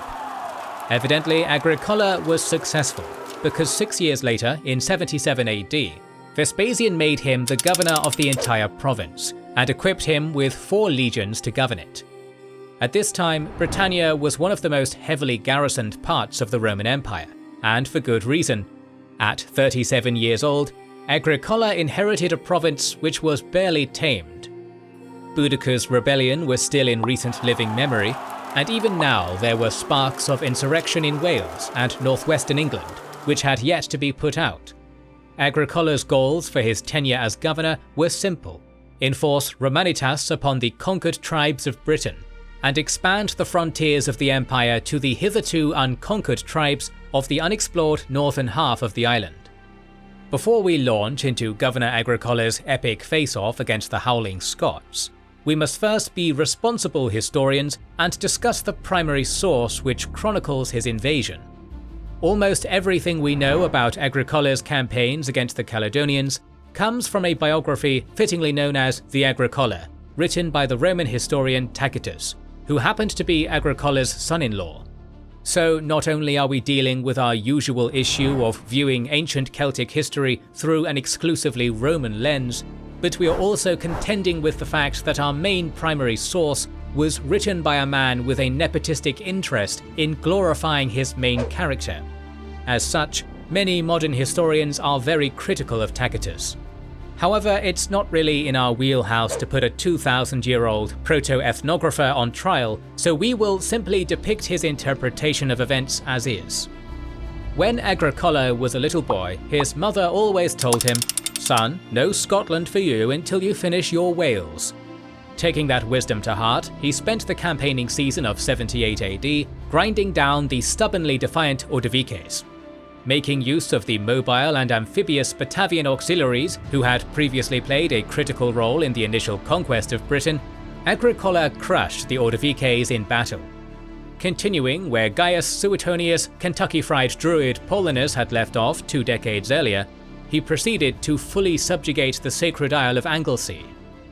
That winter, Agricola went on an infrastructure spending spree throughout the territory of the conquered tribes, building temples, courts of justice, and Roman villas for the tribal elites who obediently adopted the Roman way of life. By this time, much of southeastern Britain was well on its way to Romanization, as Celtic nobles, whose mothers and fathers had fought tooth and nail against Roman expansion, developed a liking for the toga, the lounge, the bath, and the elegant banquet. Interestingly enough, Tacitus is somewhat cynical about this, remarking, "All this in their ignorance they called civilization, when it was but a part of their servitude."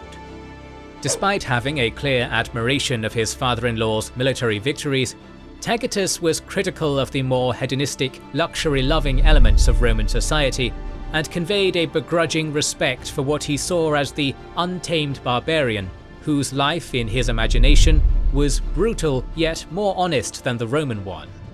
Tacitus's fondness for the noble savage trope will become evident in how he depicted the unconquered Caledonians, whose territory his father-in-law was soon to encroach upon. With the south pacified, in the summer campaigning season of 79 AD, Governor Agricola launched his first foray into the unknown and untamed lands beyond imperial control. Tacitus doesn't provide the makeup of his father-in-law's forces, but it is likely they consisted of the 9th and 20th legions, based out of Carlisle and York respectively, with a contingent of Batavian and Gallic auxiliaries attached. The Roman expedition advanced along two prongs, with Legio 20 Valeria Vitrix taking the western route to Galloway and Legio 9 Hispania marching along the eastern coast. Surprisingly, the invaders encountered very little resistance from the locals, with the Navante, Sulgave and Votadini tribes submitting quickly. Tacitus claims that despite the legions being battered by winter storms, the natives were so petrified with fear that they did not dare attack. It is easy to understand why. The threat of the Roman army was not just the invincible image of its heavy infantry, but its monstrous logistical prowess. As Agricola advanced, he oversaw the construction of a network of forts and roads to consolidate his gains, maintain a reliable supply line, and pave the way for future campaigns. Put yourself in the eyes of a lowland Scotsman in this area, and one can understand why many decided it was ill-advised to bear arms against an invader which not only outclassed them in arms and manpower, but was capable of levelling hills and clearing forests within days, and erecting fortresses within the span of single evenings. It is estimated that throughout all his northern campaigns, Agricola had over 35 permanent wooden fortresses built across Scotland. After spending the winter of 79 in their well-provisioned forts, the spring of 80 AD saw Agricola's legions advance into the Firth of Tay and reduce the Venicones tribe to submission, extending his network of roads and castra into their territory. The governor's conquest of Scotland was accomplished very slowly, hill by hill, but by maintaining this glacial pace, he ensured his gains were stable and logistically sustainable. By 81 AD, the Fourth Clyde Isthmus had been fully absorbed into the Roman frontier, with a line of forts running across its southern coast. These forts were regularly re-provisioned by the Roman navy, which now operated along regular supply routes along the coast. That same year, Tacitus mysteriously remarks that Agricola embarked on a ship and defeated peoples unknown to the Romans until then. This may just mean that he crossed to the other side of the Firth of Clyde, but traditionally it has been popularly theorized that the body of water Tacitus mentions Agricola crossing was the Irish Sea. This is supported by the fact that according to Tacitus, at some point a regional Irish king had been exiled from his homeland and crossed the sea, where he came under Agricola's protection. We can imagine the Roman governor entertaining the thought of using this exiled Gaelic chieftain as a pretext to launch an invasion of Ireland. Irish folk legend tantalizingly waters the seeds that Tacitus plants. Tuathal Tiechtua, a legendary Gaelic king, is said to have been exiled to Britain as a boy and to have returned to Ireland at the head of an army to claim the throne. The traditional date of this return is between 76 and 80, and archaeology has found Roman or Romano-British artifacts in several sites associated with Tuathal. Whether or not Agricola dipped his toes into the lands of the Gaels, by 81 AD he had definitely achieved a firm hold over the lowlands of Scotland, making the jagged peaks and valleys of the misty Highlands the only part of Britain whose soil was unmarred by the footprint of the legionaries Caligae. Here the roaring Caledonese tribe and their vassals dwelt, and here Agricola would finally come face to face with the Pictish ferocity that future generations of Romans would learn to fear. As the campaigning season of 84 AD commenced, the intrepid governor resumed his northward creep, advancing up along the highland boundary fault, where the gentle hills and steep crags of Alba's two geological zones meet. Ahead of his army, he deployed the Roman fleet up the east coast to spread fear and confusion among the coastal settlements.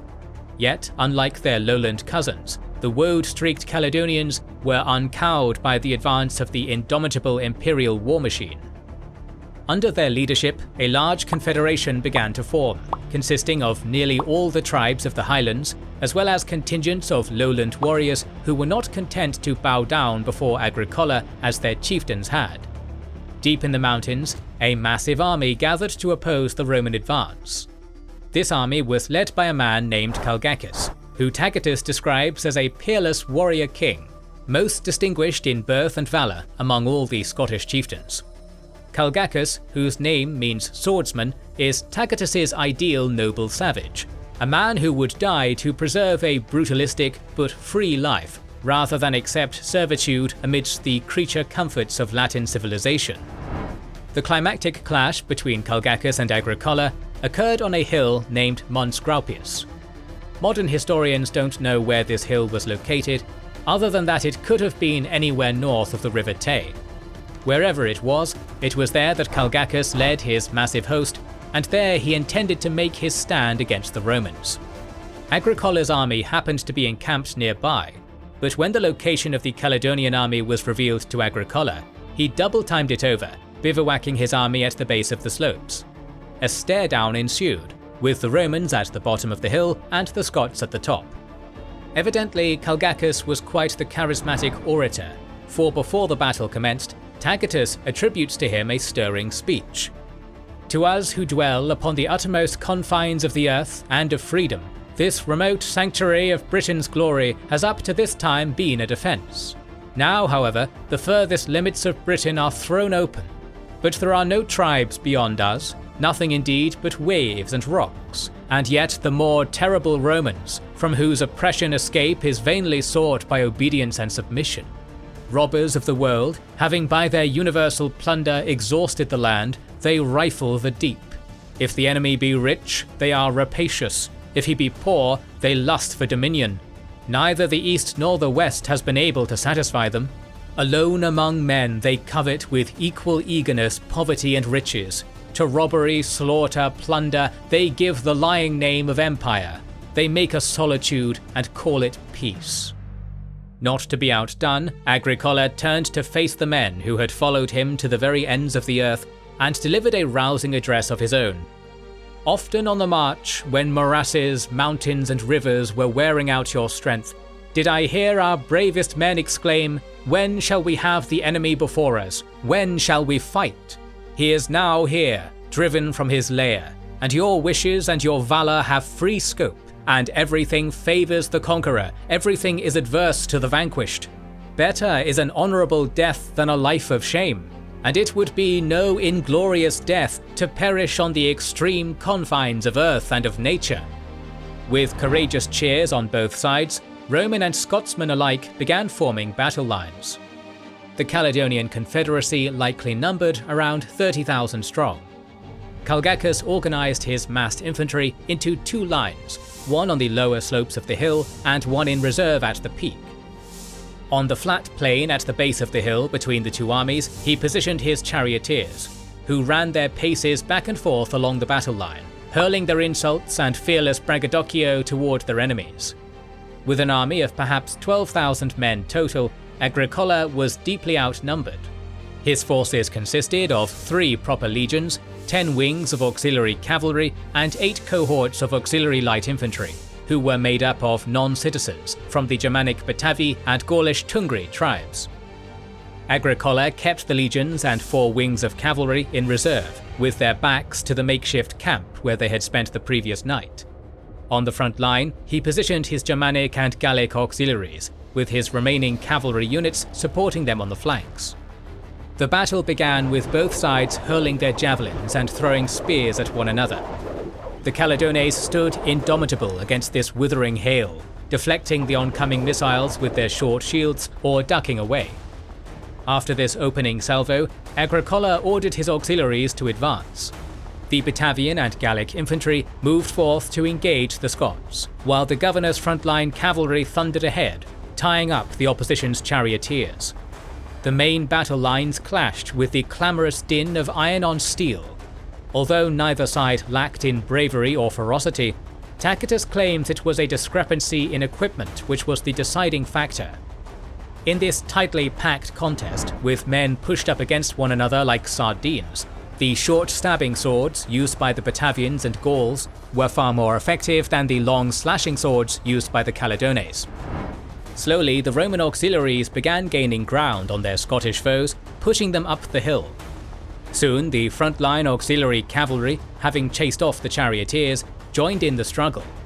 However, fighting as they were on a slope, the tactical advantage of their mounted mobility was nullified, and they were assimilated into the bloody meat grinder. Seeing their comrades being pushed back, the Britons farther up the hill, who had until then taken no part in the action, now gradually began to move down the slope in an attempt to outflank the advance, wheel around and attack from behind. Agricola, who had anticipated this maneuver, called up the 4 cavalry wings that he had kept back in case of emergency to pull an Uno reverse and outflank this outflanking attempt. So furiously did the reserve cavalry charge against the oncoming opposition that what was intended as a push forward disintegrated into a rout.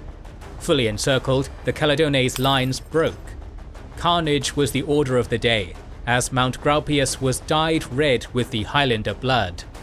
As for Calgacus, his fate is ultimately unknown.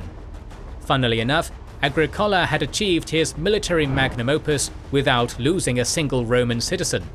The legions had no active fighting during the battle, and once again it was the Batavians who provided the hard carry in Rome's prolonged quest for dominance over all of Britain. Modern historians cast a thick shroud of skepticism over pretty much every aspect of the Battle of Mons Graupius, claiming that Calgacus' speech, Calgacus himself, and the battle as a whole are products of Tacitus' overactive imagination, inventions the historian came up with to create a compelling story that glorified his father-in-law.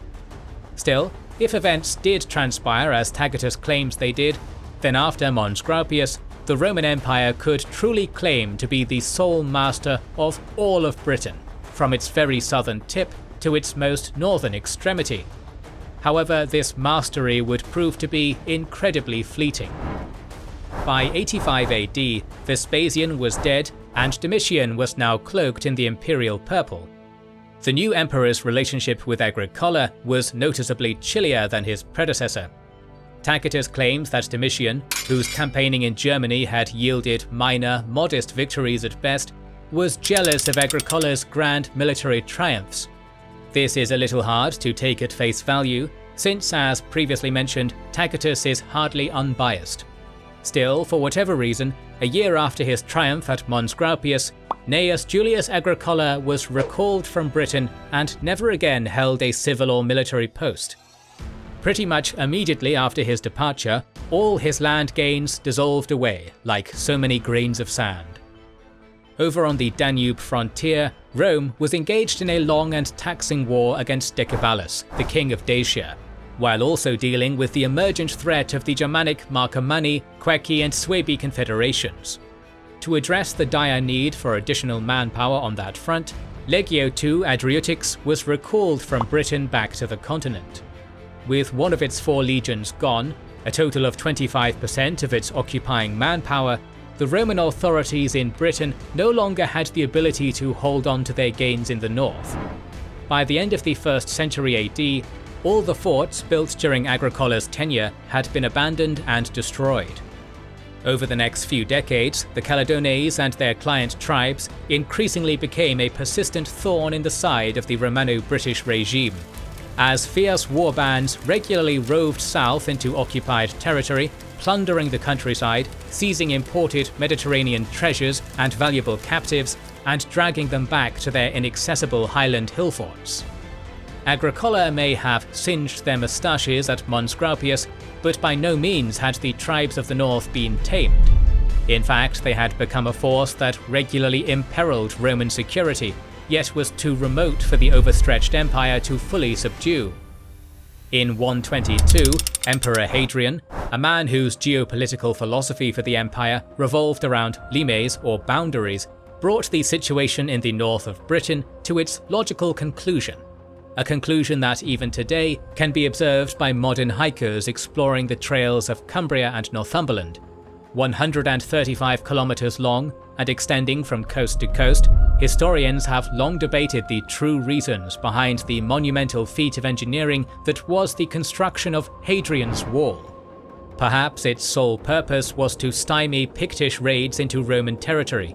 Perhaps it also served as an ancient parallel to the Berlin Wall, a barrier which prevented the conquered tribes of Britain from colluding with their unconquered brethren further north. Perhaps it was an 84-mile-long propaganda statement meant to deter the barbarians beyond any funny business through sheer shock and awe. Whatever the case, Hadrian's Wall was a premonition. Although the future Roman emperors would attempt to pick up where Agricola left off, never would the imperial eagle manage to secure any kind of long-term control over the wild and untamed north of Britain. Were not unconquerable, and Rome probably could have brought them to heel with enough time, effort, and blood. However, the far north of Britain was too far away from the imperial heartland to rule effectively. Claudius had been pushing it by conquering southern Britain, large parts of which, as we covered earlier, remained loosely controlled at best. In the case of the Picts, it was better to just build a giant wall to keep them out of the civilized world entirely. That is not to say that future emperors didn't try to conquer the north anyway. For centuries, the painted warriors beyond the wall were a thorn in the empire's side. As it turns out, Hadrian's Wall only slowed them down rather than stopping them entirely. Raids remained a constant problem, and the Picts sometimes aided tribes south of the wall in their constant rebellions. During the reign of Antoninus Pius, the Romans responded to this by invading Pictish territory once more and erecting the Antonine Wall. But this was abandoned a decade later, and the Romans fell back to Hadrian's old frontier. In 210 AD, Emperor Septimius Severus tried his hand at taming the Picts, resulting in a brutal campaign in which his Highland foes played a frustrating game of guerrilla warfare. Here, Roman writer Cassius Dio claims they inflicted 50,000 Roman deaths through attrition alone. Severus later died of illness in Boudicca, and his son Caracalla forged a peace with the natives, forcing the Romans to once more retreat to Hadrian's line. The Picts were not the only Celts of late antiquity to be free of Roman rule. It is now we take a brief detour to Ireland, home to a subculture of the Celts known as the Gaels. The Gaels have so far assumed a background role in our video, isolated as they were on their remote island far away from the concerns of classical Greco-Roman writers. Generally speaking, the Romans showed little interest in the Gaelic homeland, which they called Hibernia. Although when Agricola was invading the Caledonians, he also made preparations to launch an invasion across the Irish Sea, but those probably never materialized. Like northern Britain, Ireland was too remote to be worth conquering. Being a land of wild forests, deadly bogs, and belligerent warlike tribesmen, it wasn't exactly prime real estate anyway. With that said, the island was not entirely isolated from the ancient world. It was a common destination for Brittonic tribes fleeing Roman rule, and the discovery of Roman artifacts in the area has led modern archaeologists to believe that regular trade probably occurred across the Irish Sea. The Gaels could also be quite pestiferous. One of their tribes, the Scotti, were basically sea pirates that regularly raided the western coast of Britain. And yet, despite some trade links and a sprinkle of maritime war crimes, the Irish Gaels would not take centre stage in the history of the Celts until after the departure of the Romans from Britain. After the abandoning of the Antonine Wall, the era of Roman land conquests in Britain had come to an end. From then on, the borders of the imperial province of Britannia would go more or less unchanged until the final departure of the legions in 410 AD. Thus, we will now temporarily move away from our broad narrative of war and geopolitics to take a more intimate look at what daily life looked like for the Celtic Britons living under imperial rule. By 150 AD, large swaths of land in Britain had been reshaped in the ideal of Romanitas. Under imperial auspices, the island achieved a level of urbanization hitherto unheard of. Population centres such as Camulodunum, Aboricum, and of course Londinium offered all of the amenities one could expect from a Roman city. In these bustling entrepôts, townsfolk enjoyed clean water brought in from local aqueducts and advanced sewage systems. Austere temples served the people's spiritual needs, public baths kept them vitalized, while forums and basilicas served as the epicenter of public life. Along gridded streets, the wealthiest of urbanites lived in townhouses decorated with frescoes, mosaics, and courtyard gardens. Beyond city walls, a 3,200-kilometer system of paved roads served as the arteries which joined Britannia's cities to its breadbasket. For aristocratic elites, life in the hinterlands was just as comfortable as in the towns. Throughout the countryside, especially in the domesticated southeast, wealthy landowners lorded over large swaths of fertile farmland in Latin-style villas, which ranged from modest farmsteads to huge palatial estates that transplanted the sun-kissed grandeur of the Mediterranean into the idyllic rolling hills of the English countryside. Many of these villas were equipped with the same comforts and conveniences as urban homes, such as an advanced system of central heating. Like elsewhere in the empire, Roman Britain was no stranger to spectacle. In amphitheatres outside towns across the province, rabid crowds cheered on dueling gladiators, exotic performers, and beast tamers who brought with them ferocious wild animals from the edges of the known world. Indeed, under the rule of the Augusti, Britain was more globally interconnected than ever before. Britain had never been an isolated land, its tribal elites having developed economic and cultural connections across the Atlantic coast long before the arrival of Rome. But it was one thing to be part of an Iron Age exchange network. It was another to be part of a massive tri-continental empire. In the 2nd century AD, a Romano-Celtic aristocrat in Britain shared the same citizenship as a Berber in Mauritania, a Greek in Byzantium, and a Copt in Egypt, and had ease of access to the products of those faraway places. The Roman province of Britannia was a cosmopolitan land, and throughout Roman rule, plenty of civilians and military men from Italy, Asia Minor, Africa, and beyond moved there. However, by and large, the majority of the people who enjoyed her theatres and baths and prayed in her temples were not foreign transplants, but Romanized Celtic natives, the direct descendants of the kings, queens, and tribal elites of the island's indigenous population. Indeed, society in Roman Britain was founded on a strong Celtic bedrock. The Romans had not bulldozed over the human landscape that came before, but co-opted it and built upon it. Many Romano-British civitas were built directly on top of pre-existing tribal hill forts, and served as the administrative capital of a native tribe. For example, Isurian Brigantum, near modern-day Aldborough, served as the capital of the Brigantes tribe, while Caleva Atrebatum, on the site of modern-day Silchester, was the capital of the Atrebates tribe. Many of the countryside villas were also owned by Romanized Celtic elites.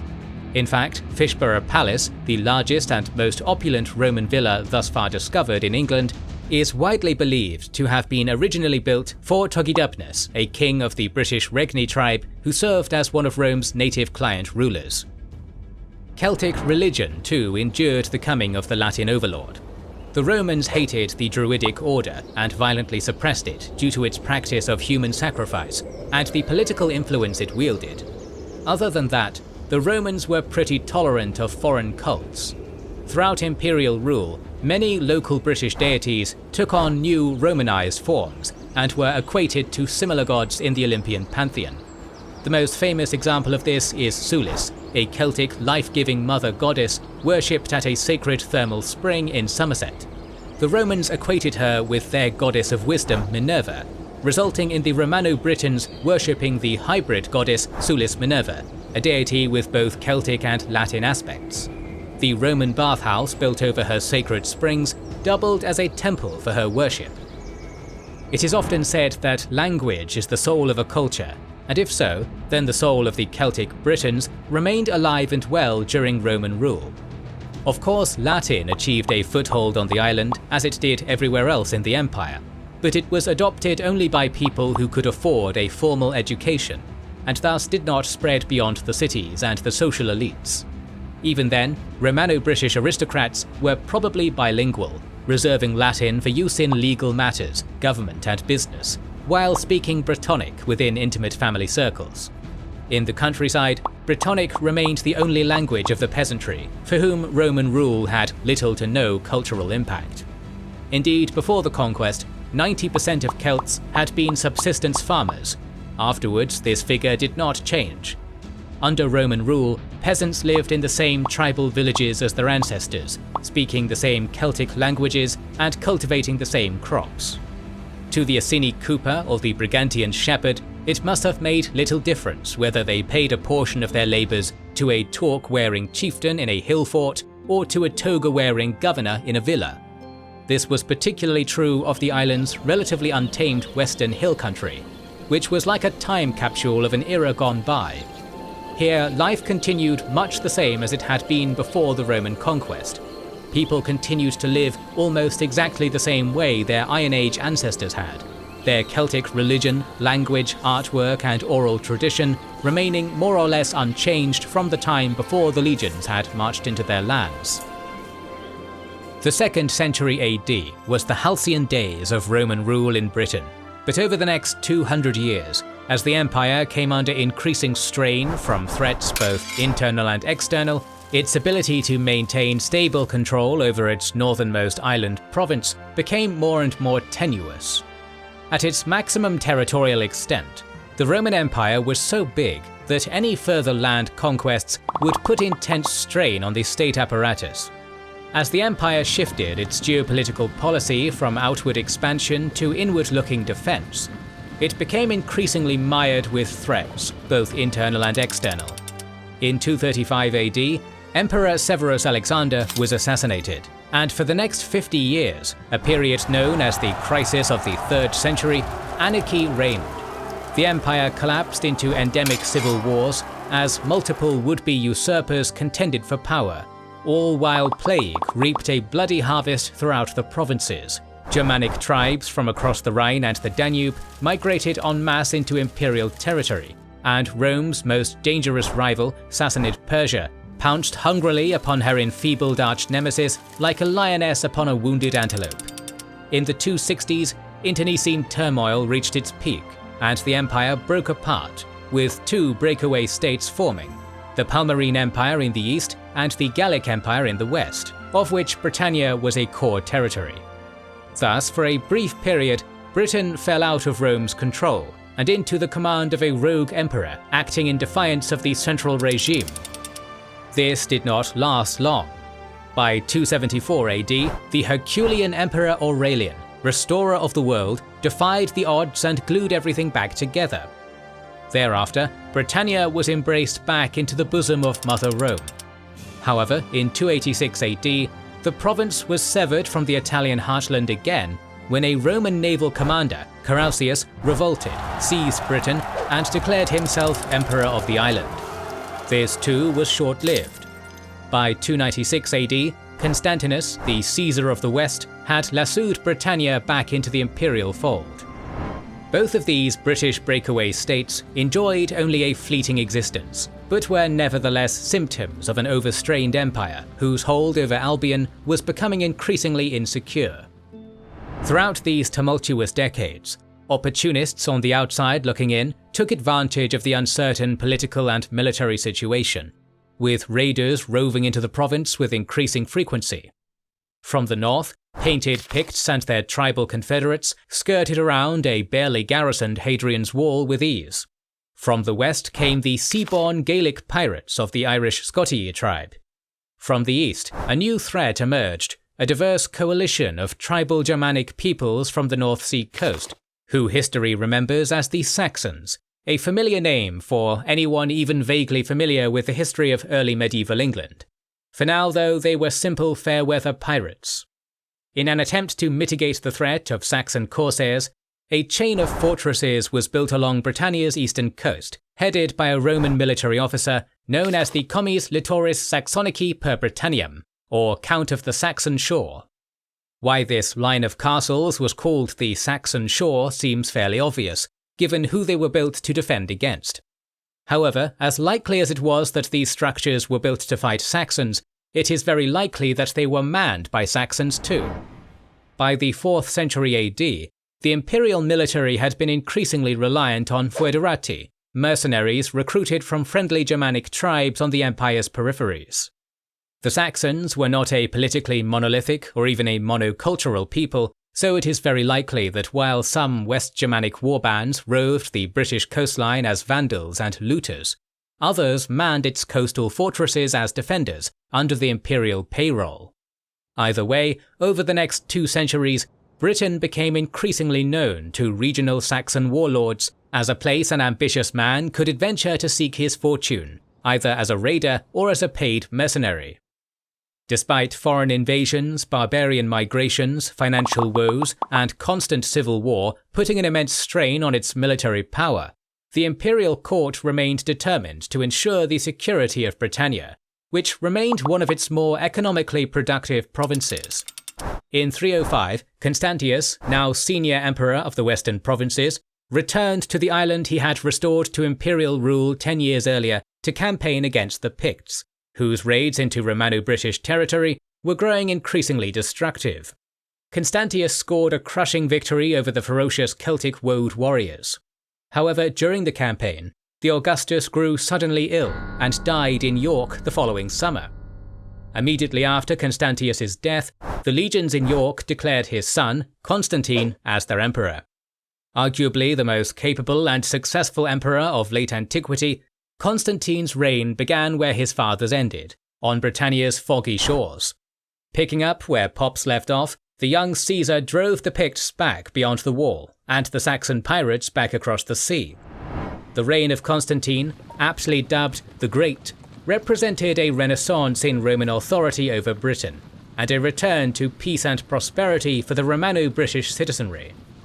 Moreover, after the enactment of the Edict of Milan in 313, his reign also presided over the rapid popularization of a certain monotheistic religion imported from the sands of the Levantine shore. Unfortunately though, Constantine the Great's tenure proved to be naught but a brief reprieve in the slow decline of Roman rule over Britain. After his death, hardly a generation went by without some manner of attempted usurpation or revolt.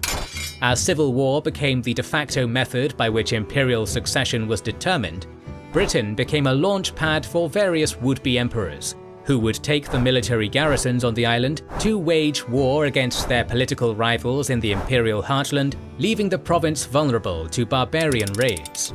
In 350 AD, Constans, the son of Constantine the Great, was overthrown and killed by the usurper Magnus Magnentius, a man who may have been of Celtic Briton descent. Magnentius then drained Britannia of its legions to wage a war against another son of Constantine, Constantius II. Their climactic clash at the Battle of Mursa Major was one of the bloodiest battles in Roman history. Magnentius was eventually defeated, but so great were the losses on both sides that according to the Roman historian Zosimus, Rome was left so vulnerable that it was no longer capable of repelling barbarian incursions. In the case of Britain, he was right. After Magnentius, Roman Britannia was left tantalizingly rich in portable wealth and perilously low on professional soldiers to defend it. Moreover, devastating civil wars aren't necessarily healthy for an empire's financial stability vis-à-vis its ability to pay its troops, so what soldiers did remain in the province were probably not being compensated for their services. All these factors piled up like a mound of dry kindling under the cauldron of disaster, and in 367 AD, the match was lit. That fateful year, the skeleton crew garrisoned on Hadrian's Wall, who had been snubbed of one too many paychecks, mutinied and threw open their gates, allowing the marauding Picts to flood into Roman territory en masse.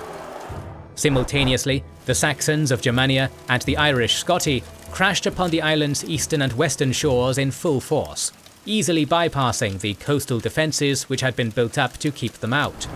The Roman historian Ammianus Marcellinus called this invasion the Barbarica Conspiratio, or the Great Barbarian Conspiracy.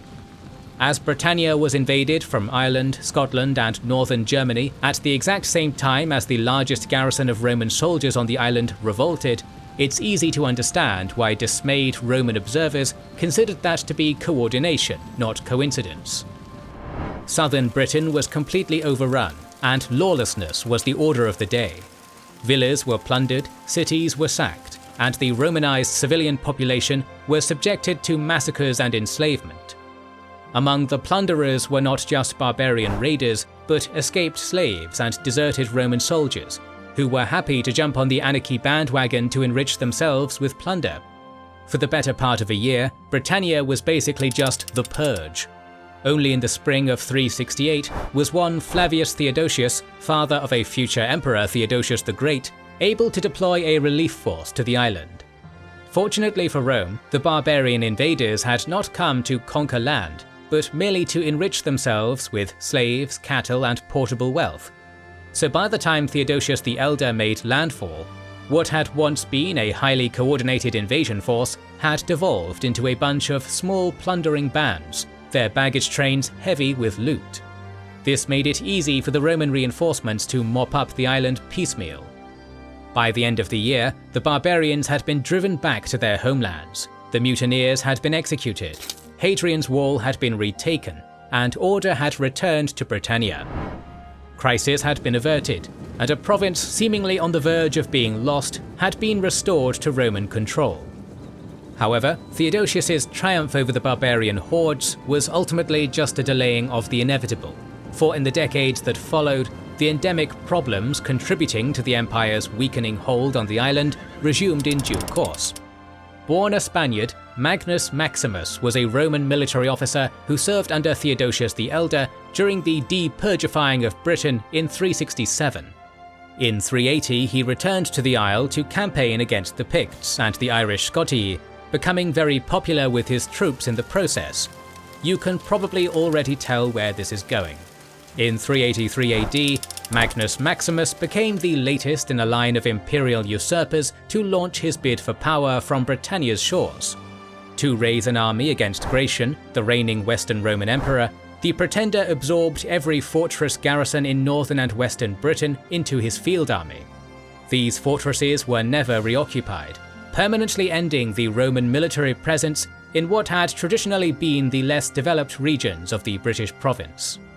The following year, Magnus Maximus defeated Gratian and became Senior Augustus of the Western Empire.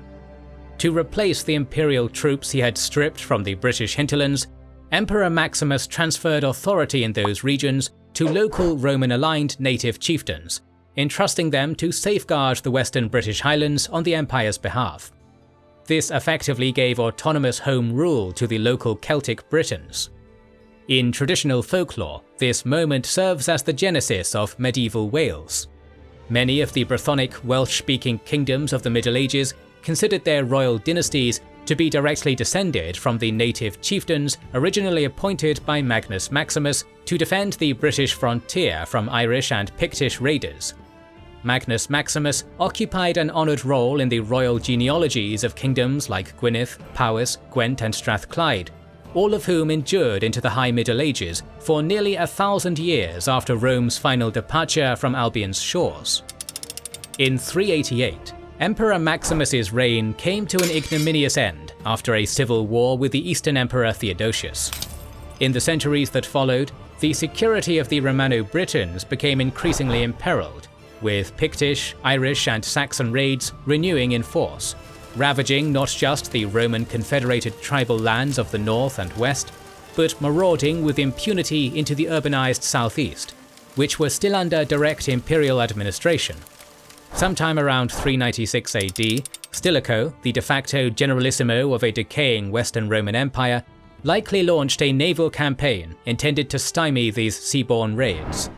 This was a half measure, but it was all that could be done. Stilicho could launch a punitive expedition, but he could spare no troops to permanently garrison the island. His would be the last Roman campaign in Britain of which there is any record. In 401 AD, with the Visigothic king Alaric and the Ostrogothic king Radagaisus bearing down upon the Eternal City itself, Rome was increasingly forced to withdraw yet more soldiers from Britain to protect its imperial heartland. That year, Stilicho stripped the fortresses of the Saxon shore of their military manpower. Additionally, Hadrian's Wall, which had stood as an ardent symbol of Roman dominance over Britain, was depleted of troops for the final time. In the years that followed, the scope of raids on Romano-British territories increased. Niall of the Nine Hostages, a legendary High King of Ireland, was said to have ravaged the southern coast of Britain in 405 AD. The last remaining troops in Roman Britain, a meagre 6,000 or so men, were growing deeply disgruntled. They had been left to defend an island which had been stripped of its defences and all but forgotten by their imperial overlord, and they had not been paid for several years to boot. In 407 they revolted, appointing a military officer named Flavius Claudius Constantinus as their emperor, who led them onto the continent in an attempt to overthrow the reigning emperor Honorius and his commander-in-chief Stilicho. This insurrection was put down by one of Honorius's Gothic foederati. After this, there were no more Roman army personnel remaining in Britain. In 410 AD, Alaric and his Goths became the first foreign army to sack the Eternal City since Brennus and the Senones Gauls did so 800 years earlier. Deep in its death throes, it was all the Western Empire could manage just to stay alive for another few decades. With Germanic invaders now overrunning Gaul, Hispania and Africa, what thought could Rome spare for faraway Britannia? With no other recourse, the province was written off for the last time and left to fate. Thus, Roman rule over the island of Britain had officially and permanently ended, and for the first time in 400 years, all of Albion, for better or worse, was free. The centuries immediately after this departure are known as sub-Roman Britain. As the Romans took with them their habit of thorough record-keeping, this era is largely shrouded in mystery. One thing we know is that even after centuries of Latin occupation, Celtic society was alive and well in Britain, enjoying a better fate than its continental cousins. From Cornwall to the Forth Clyde, the language of Queen Boudicca survived as a variety of P-Celtic dialects, broadly classified as Common Brythonic. Meanwhile, the Q-Celtic tongue of Gaelic continued to thrive in Ireland. Finally, in the Scottish Highlands, the Picts howled their war cries with words that distantly related to the tongues to their south. It is also likely that in more urbanized areas, a form of Latin was still in use as one of the many remnants of Britain's recent imperial past. Indeed, many Britons had grown exceedingly accustomed to Roman comforts, and those habits persisted even after Rome's departure. But how Roman was sub-Roman Britain?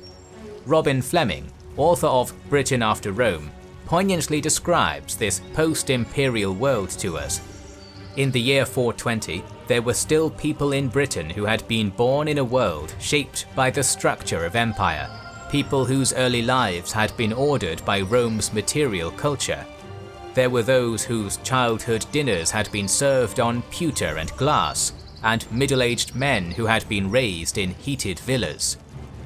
Britain had once been connected to a continent-spanning empire whose infrastructure brought them the luxuries of Italy, Egypt and Syria, allowing many Romanized Britons to enjoy an aristocratic station in countryside villas and wealthy cities. But when Rome left, so too did the means to make this way of life possible. Archaeological evidence suggests that in the 5th century, the old world order began rapidly collapsing, as former Roman cities either drastically shrunk in size or became ghost towns, while the majority of the island's villas were abandoned. As Romanitas decayed, older Celtic traditions emerged from its carcass. Some Britons seemed to have moved back into ancient Celtic hill forts, which had stood abandoned for centuries during Roman rule. This massive shift in standard of living probably hit the south and east the hardest. The transition was probably easier for the Britons of the north and the west, who had never been particularly Romanized. It also stands to reason that the Picts and Gaels, who for the most part had always been on the outside looking in, barely experienced any change to their daily lives in this era. However, we should be mindful of the possibility that the Roman lifestyle did not vanish from Britain as quickly as previously thought. The archaeological record suggests that in the 5th century, traders from as far away as Byzantium and North Africa still braved the long journey, most likely due to the island's valuable tin deposits. It is therefore likely that, for a time, some Romano-Britons used this limited foreign trade to maintain a pale imitation of Roman life. Material culture was not the only aspect of Celtic society undergoing a metamorphosis. In centuries past, Roman Britain had been a land of many gods.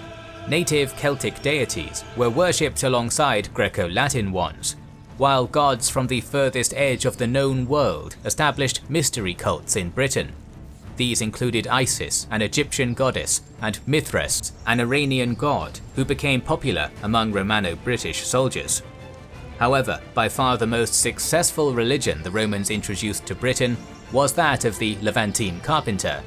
Christianity arrived on the Isle as early as the 200s AD, and by the time Rome abandoned Britain, had become the dominant religion.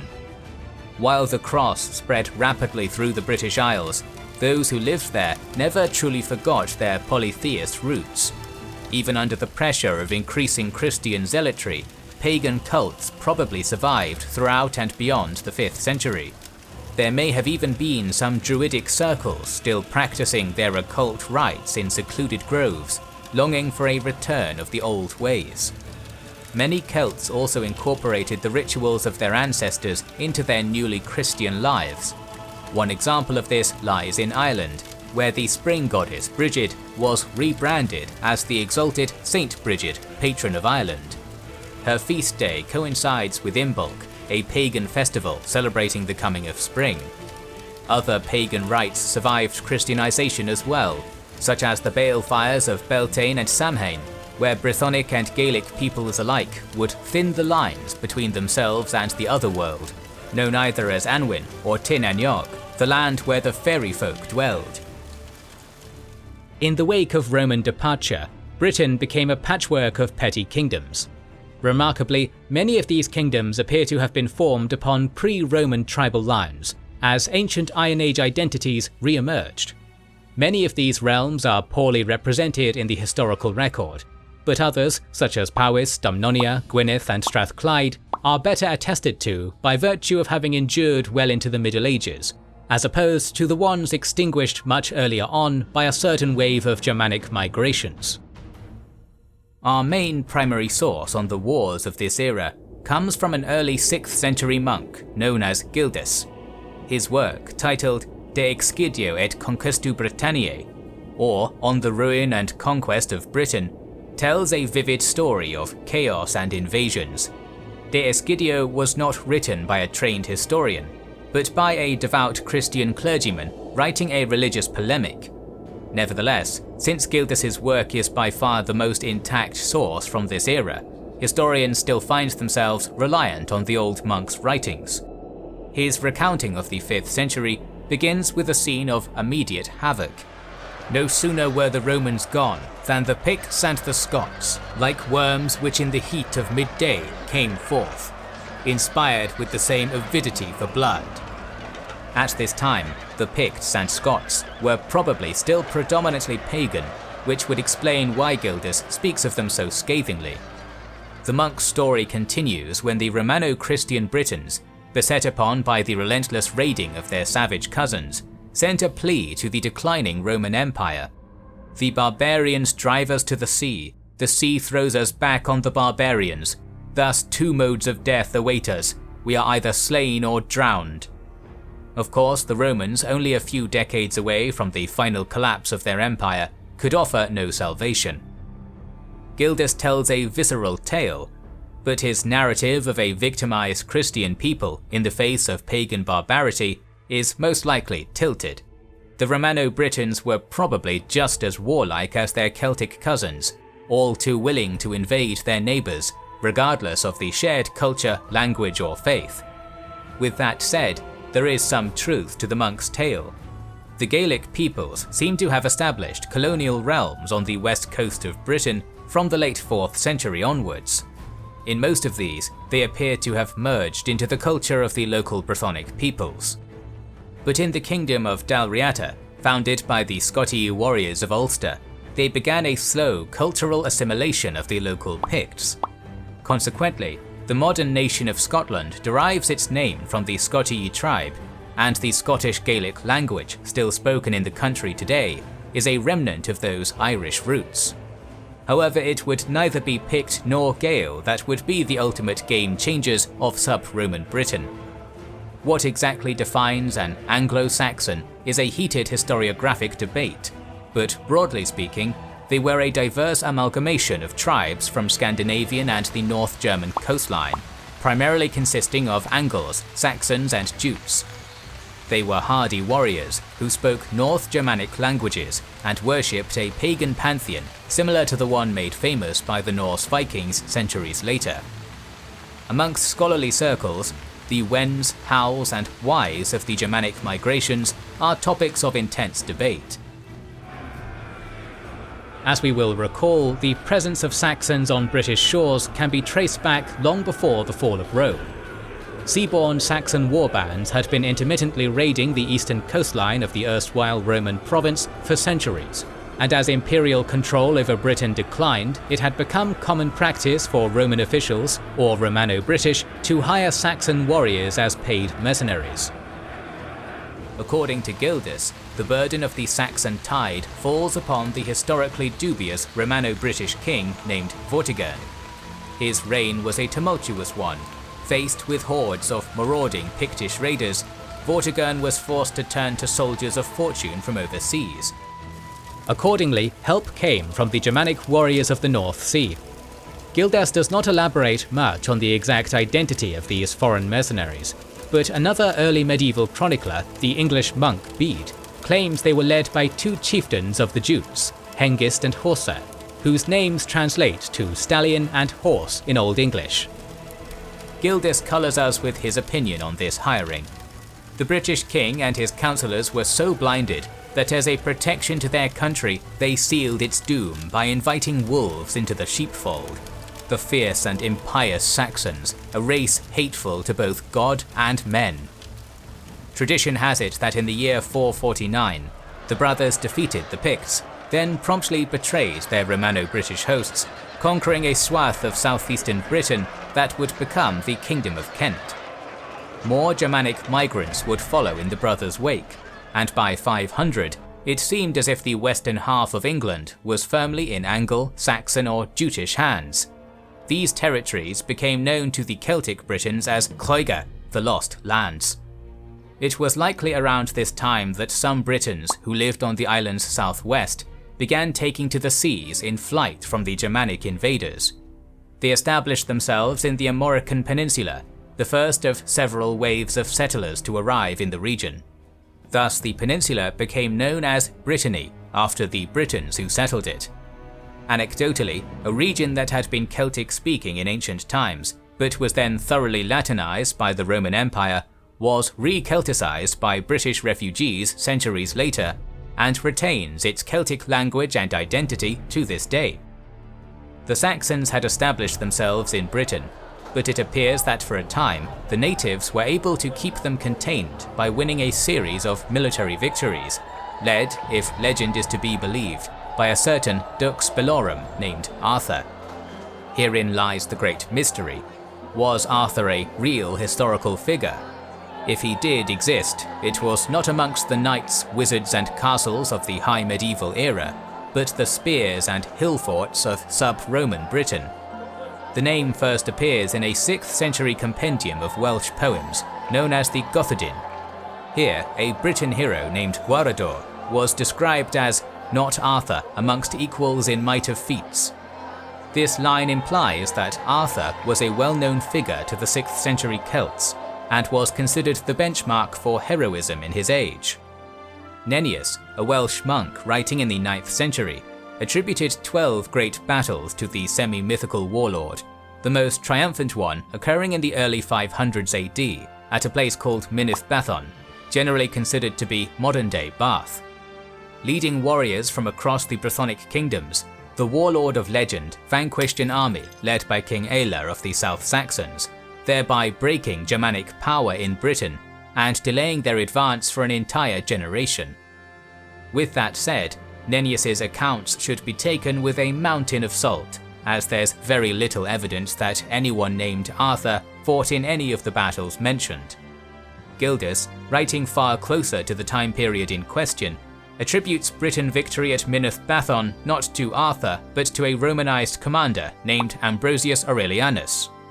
With that said, when myth and folklore is stripped away, it does seem that, with or without Arthur's help, the Britons were able to fend off the Anglo-Saxons, albeit only temporarily.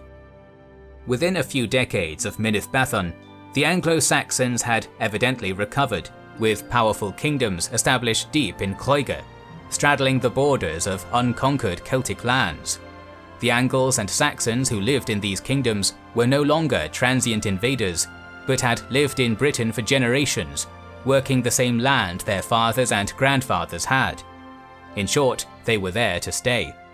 Thus, in the second half of the 6th century, the forebears of the English began to push westwards once more, marching boldly into the lands of the men they called Wales, foreigners. In 577 AD, one King Ceolin of the nascent Kingdom of Wessex met 3 British kings, Conmail, Condidan and Farinmail, in a battle at Hinton Hill, near the modern township of Durham.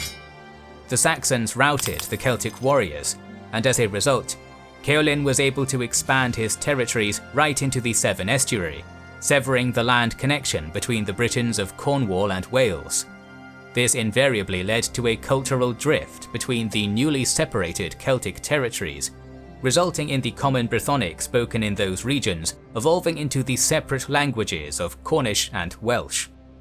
A few decades after the triumph of Saxon Wessex, the Angles of the north began a campaign of their own. King Ethelthryth of Bernicia carved a bloody path of conquest deep into northern Brythonic kingdoms like Reged, Elmet and Gothardin, and crushed the Gaelic king Adain mac Gabrain at the Battle of Dexystan in 603 AD, establishing the Angles as the most dominant people north of the Humber. It must be noted that, in the land conquered by Germanic peoples, native Celtic culture was likely not entirely wiped away. The names of English kingdoms like Bernicia and Kent have Celtic origins, and some Briton blood likely ran through the veins of their earliest kings. The remains of brooch jewellery found in early Saxon graves have shown that the early Germanic settlers borrowed from the artistic traditions of the Britons. As for the Britons themselves, those who lived in the Cloiga were slowly assimilated into Anglo-Saxon culture over many generations. The line between Saxon and Celt was often more blurred than we think. Nevertheless, a frontier still existed between communities who spoke Old English and communities who spoke Brythonic and Gaelic. By the dawn of the 7th century, this frontier had become more or less entrenched, and would not move in any dramatic way for centuries. Be it by Roman or Germanic invaders, the Celts had lost much over the last 1,000 years or so. One can only wonder if a Welsh bowman in the 6th century AD, looking across a dike at a line of Saxon spears, would have been remotely aware of the fact that his ancestors' culture had once spread across an entire continent, a culture that was now confined to the westernmost edge of Britain. The days when Gallic hordes marched into the heart of Greece or duelled Roman legions from Spain to Turkey were long gone. But as territorially diminished as the Celts were, they would not go quietly into the night. As late antiquity transitioned into the Middle Ages, The stage was set for Europe's most enigmatic people to make their mark upon the medieval world. In the east, the ancestral home of the Brythonic peoples had fallen to Saxon invaders, but in the west, the heirs of Arthur would defy the rule of the nascent English people for centuries yet. Thus, the history of medieval Wales and her sister states in Cornwall, Brittany, and Erhenoglaith began. Meanwhile, with howling Picts and Northumbrians on their doorstep, the Gaels of Dalriata would write their own saga of blood and battle, eventually giving rise to the Kingdom of Scotland. Finally, across the narrow sea, Ireland would remain a relatively isolated land of internecine chieftains. But in time, the outside world would come knocking on their door in the form of Vikings, Normans, and beyond. Indeed, the story of the Celts was not yet over, and in our current series on the medieval Celts, we talk about the history of medieval Wales. To check out those videos and more, make sure you have subscribed and pressed the bell button. Please consider liking, subscribing, commenting, and sharing, it helps immensely. Recently, we have started releasing weekly Patreon and YouTube member exclusive content. Consider joining their ranks via the link in the description or button under the video to watch these weekly videos, learn about our schedule, get early access to our videos, access our private Discord, and much more. This is the Kings and Generals channel, and we will catch you on the next one.